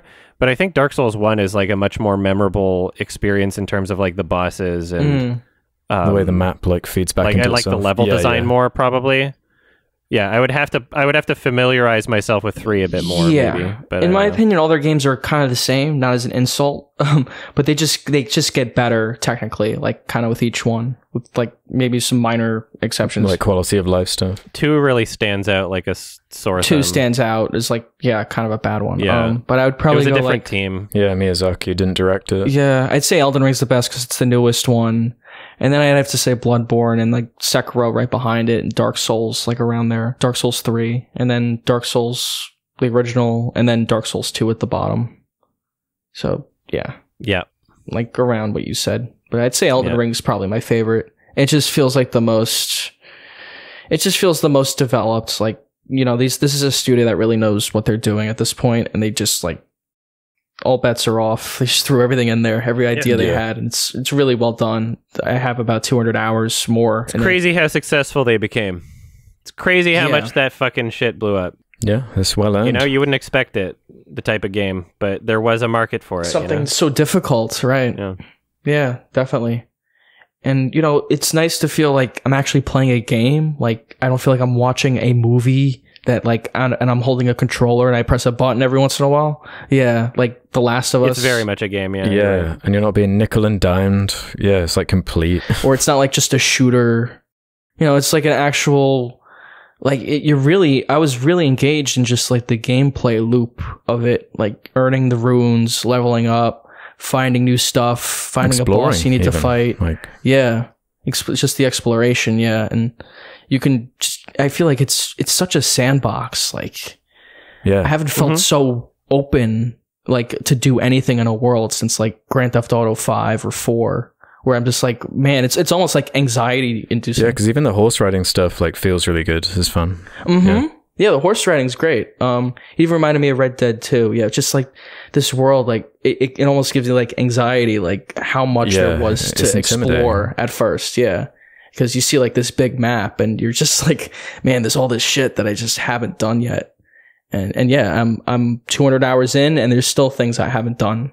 So hell yeah, it's a pretty good game if that's the case. So yeah, it's basically all I do with my free time is Elden Ring.